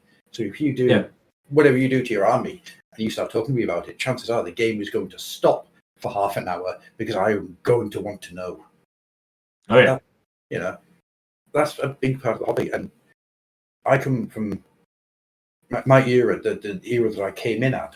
It would be things like your tank was either the deodorant bottles, or you've made it out of plastic card and bits of till roll. That is something I've never lost, and I think it's sad that it kind of has been in a way. It has in a way, yeah, definitely. Like there's this sense that you have to have official figures, or that you're just going to 3D print everything. And I'm just like, yeah, if you want to 3D print, fine. But it's so boring when people are just like, hey, can you scan that so we can do it? It's like, no, go do your own thing. If you are a 3D artist and make miniatures, I've seen some really cool ones. Oh, cool. Good for you. Yeah. But when you're just like, I feel that sometimes it's just a bit being lazy. Instead of like, okay, yeah, again, I came back in the hobby when there was still metal and very few reasonably useful parts. So you were kind of like, okay, I'm going to buy this box just because I want 5 of the heads in it. Mm-hmm. But I might use the other stuff at some point. So you end up with a big box, and you can do kind of crazy conversions. But then it's just like, no, I'm just going to print it. Chuck, here I have it. It's like, you're not going to be like, maybe I should budget this for next month and appreciate it in a way, I feel. And same like, hey, I finally used up my deodorant. Now I can use the bottle. So it's kind of like, in a way, taking a shortcut, especially when you're just buying it from somebody else and being like, hey, or just, even stealing it from somebody else. I've seen some 3D artists getting their work stolen and 3D printed. Yeah. So I think that kind of like mentality where you're allowed shit, people like, oh, hey, this game is out of print. I'm allowed to steal the miniatures. And it's just like, fuck you. You're entitled. You're not allowed to do that. If you're going to do it, yeah, sure. But don't try to pretend that you're allowed to do it just because it's out of print. No. That's not how it works. No, I think it's weird. 3D printing is a topic in of itself with a lot of catches and sharp edges. It's another tool, and I think It's definitely a tool that has legs. I don't think it's a tool that's there yet. I have a 3D printer. It is a curse and a nightmare, and it has probably taken about 8 years off my life as I have just become so stressed with trying to get it to work. I don't think it is a be-all and end-all. I don't think that STLs are going to replace physical miniatures. You know what I mean? Anytime soon. I don't think that's going to happen. I think there are people out there who are creating the most amazing stuff, and whether it's through Patreon or Kickstarter or you're buying it from cults. I think, anybody should be able to buy what they want to buy and get it made. But I'm in this weird position with it, where I think there's a lot of good that can come from it. For example, you want to you've got a dreadnought and you want to 3D print 17 guns to go onto it because you want to have a Gun-Ageddon dreadnought. Cool, excellent. Get those parts, get built. But when it's a scan of a dreadnought that you can buy from somewhere, no. Yeah.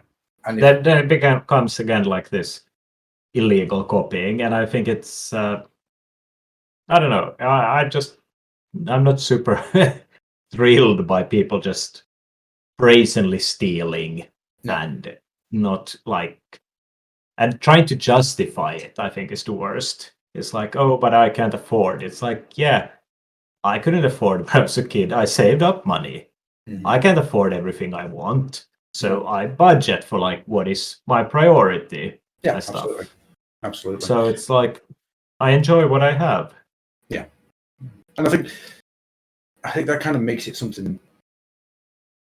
There's something that's happening at the moment, and this is a bigger problem, where the sensation of things being disposable is built into entertainment, whether it's through Spotify or Netflix or Amazon or streaming.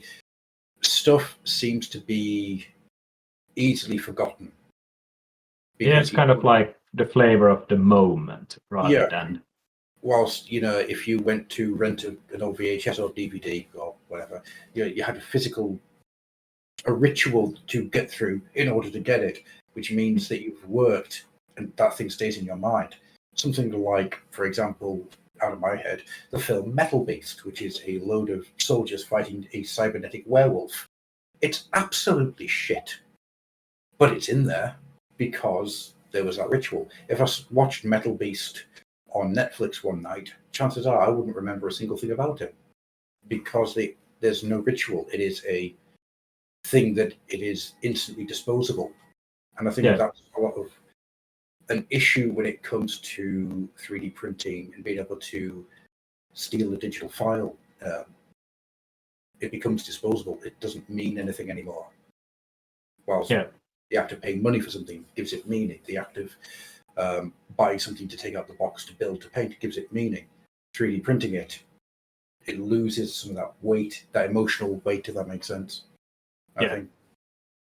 Not every time, obviously, because if you are given... No, I mean, it's like broad brushstrokes. It's not like every single thing is bad. And I mean, 3D printing in general, outside of this very niche use, has a lot of very good practical impacts where you can use it. I mean, of course you can, use it bad ways, but that's most technologies can be done.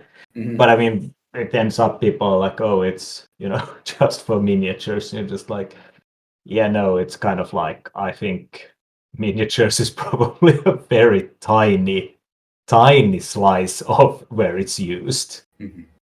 Oh, absolutely. And it's a very crowded slice as well. The sheer amount of people who are pumping out scopes week in, week out. And a lot of people they've turned this into their livelihood. And I think that's slightly short-sighted. I think machines are going to be doing that very soon.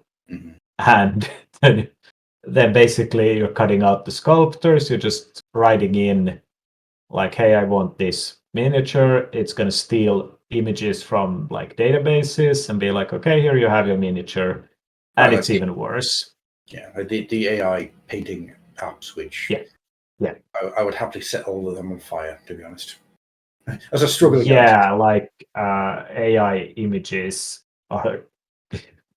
I mean, as a part of like my work and studies, I have to look at this, and I could rant for quite some time about how idiotic it is and how annoyed I am by people who claim to be some sort of artist or engineer just because they type shit into a machine who steals work from others and then spit out mediocre pictures. As somebody who sells commissions, that's I don't like AI art at all. Right, so before we get on to any more topics, because I know full well that the moment I start talking, there is every chance we're going to do that. I'm going to quickly ask 28 magazine. The entire reason that I got a giant butterfly net out to try and grab you and drag you in originally was to talk a little bit about 28 magazine. I realize we don't have anywhere near the time to do that anymore. So as a quick overview, if you want to just tell people who listen to my show but not your show what 28 is, and then just throw it out there. I mean, 28 is a hobby magazine these days, hobby / borderline artsy magazine. And it started out like James Sheriff, our lead designer, had this idea for like a fanzine, and I was asking me because I have this slightly problem of getting like reaching out to people is not a problem for me. I don't have that part where you should be embarrassed to ask random strangers if they can do shit together with you. So it's very easy for me to reach out, and I'm also like very organized in the way that get stuff done.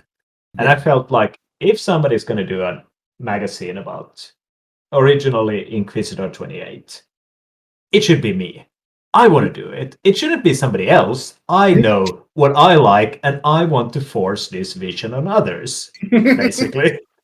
We're being brutally honest with who we are. It was basically me. God damn it.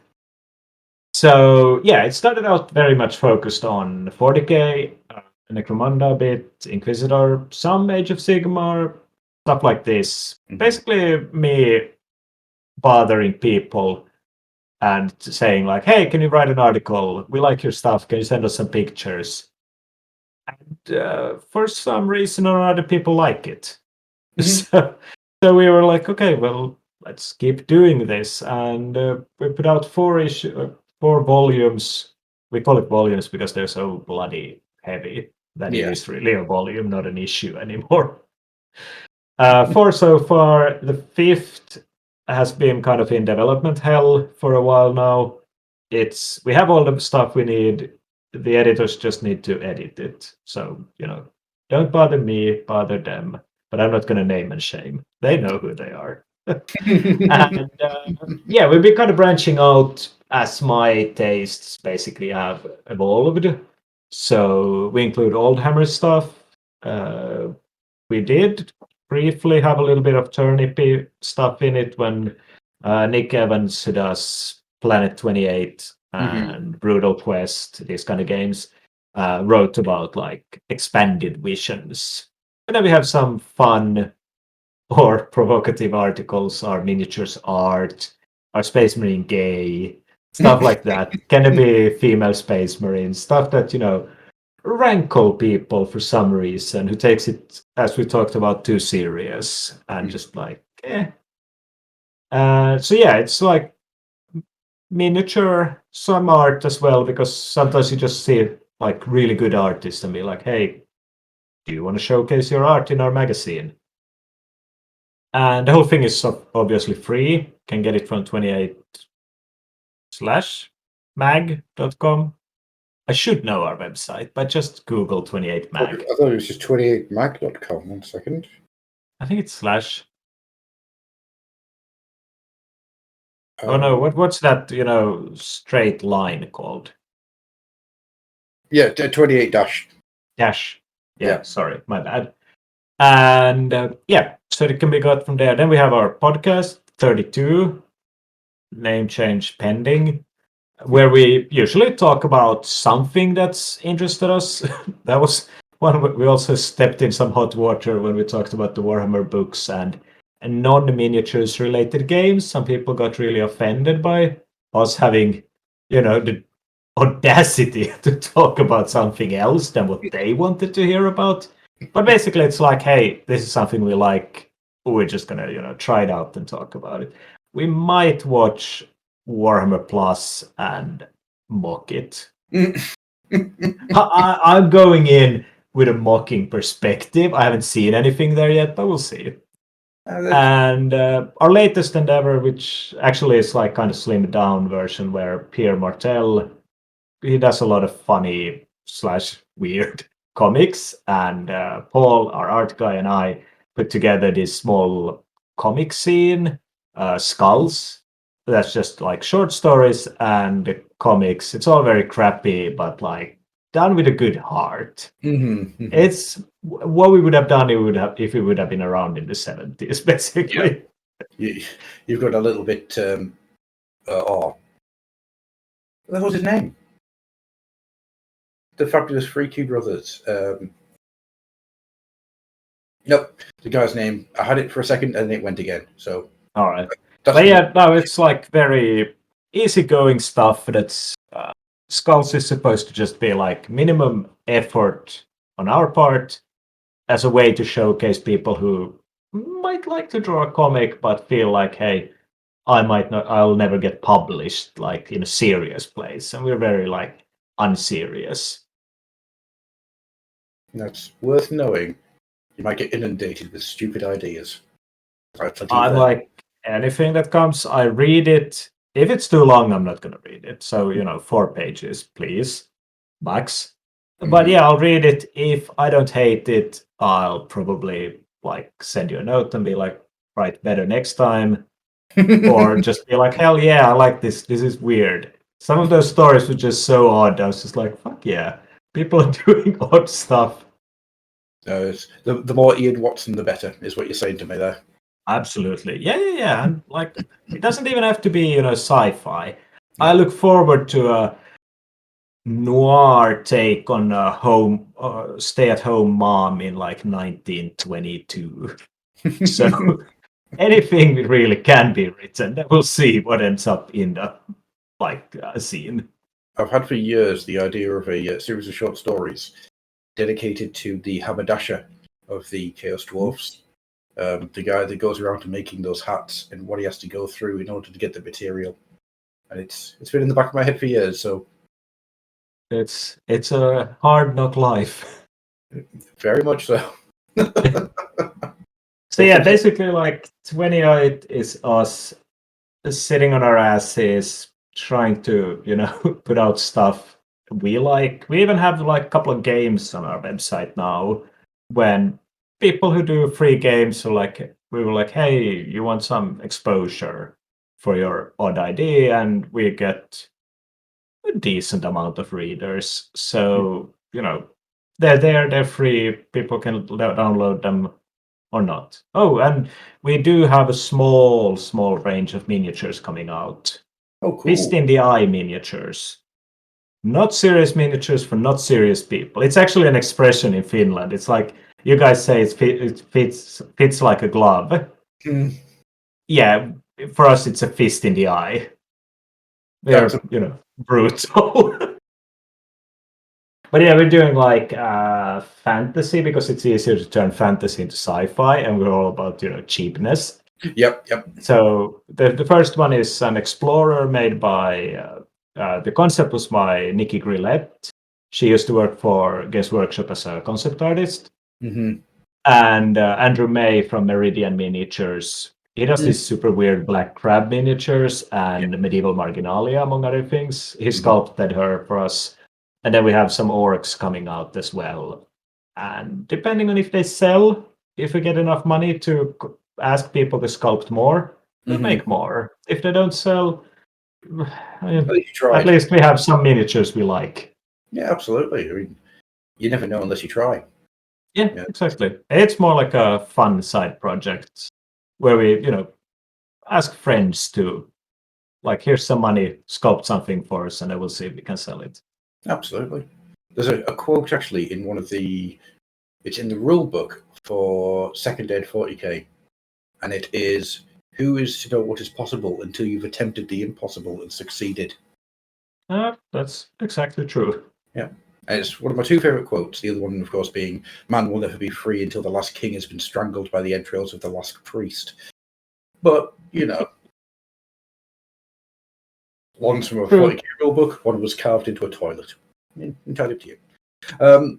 So, we're going to start bringing things to a close. This has been the Fluffenhammer. You can find the Fluffenhammer at thefluffenhammer.com, where every 2 weeks we release another episode where it might have something to do with something. It might just be three people talking about what happens when you make a mop out of flesh. That's an actual conversation. What am I doing with my life? Sometimes we talk in depth about rulebooks as they come out and the background and the history. Sometimes we spend an episode talking about the fact that there are entire families on Terra that have been in a queue for generations. One of these things is something that I really enjoy talking about. The other is a rulebook. You can find us at thefluffenhammer.com, as I say. You can find us on Twitter at thefluffenhammer. You can find us on Instagram at thefluffenhammer. You can find us on YouTube as thefluffenhammer. There's a theme. There's a theme that's going on here. The YouTube channel is full of short stories. The entire anthology of Deathwing has been done up as an audiobook and is available on YouTube, as is the first issue of Inferno. All of them have been done as audiobooks, and I try to do as many deep dives into history and backgrounds. History of the hobby and backgrounds in the universe. The current one is Necromunda Historica, where I'm talking about really, really, really fat people who all live at the top of the spire. And that's just something I enjoy doing. So with all that being said, we're going to get out of here, and I'm going to let this poor man go to bed. Good night, all, and thank you very much, Alexander. Thank you. It's been a pleasure. And thank you if you're listening at home, if indeed you still are. Good night.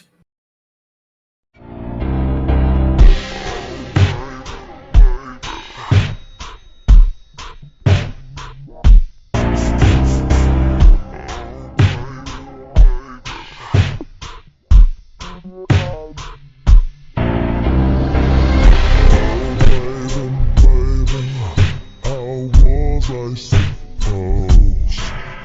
know that something wasn't right here. Oh, baby, I shouldn't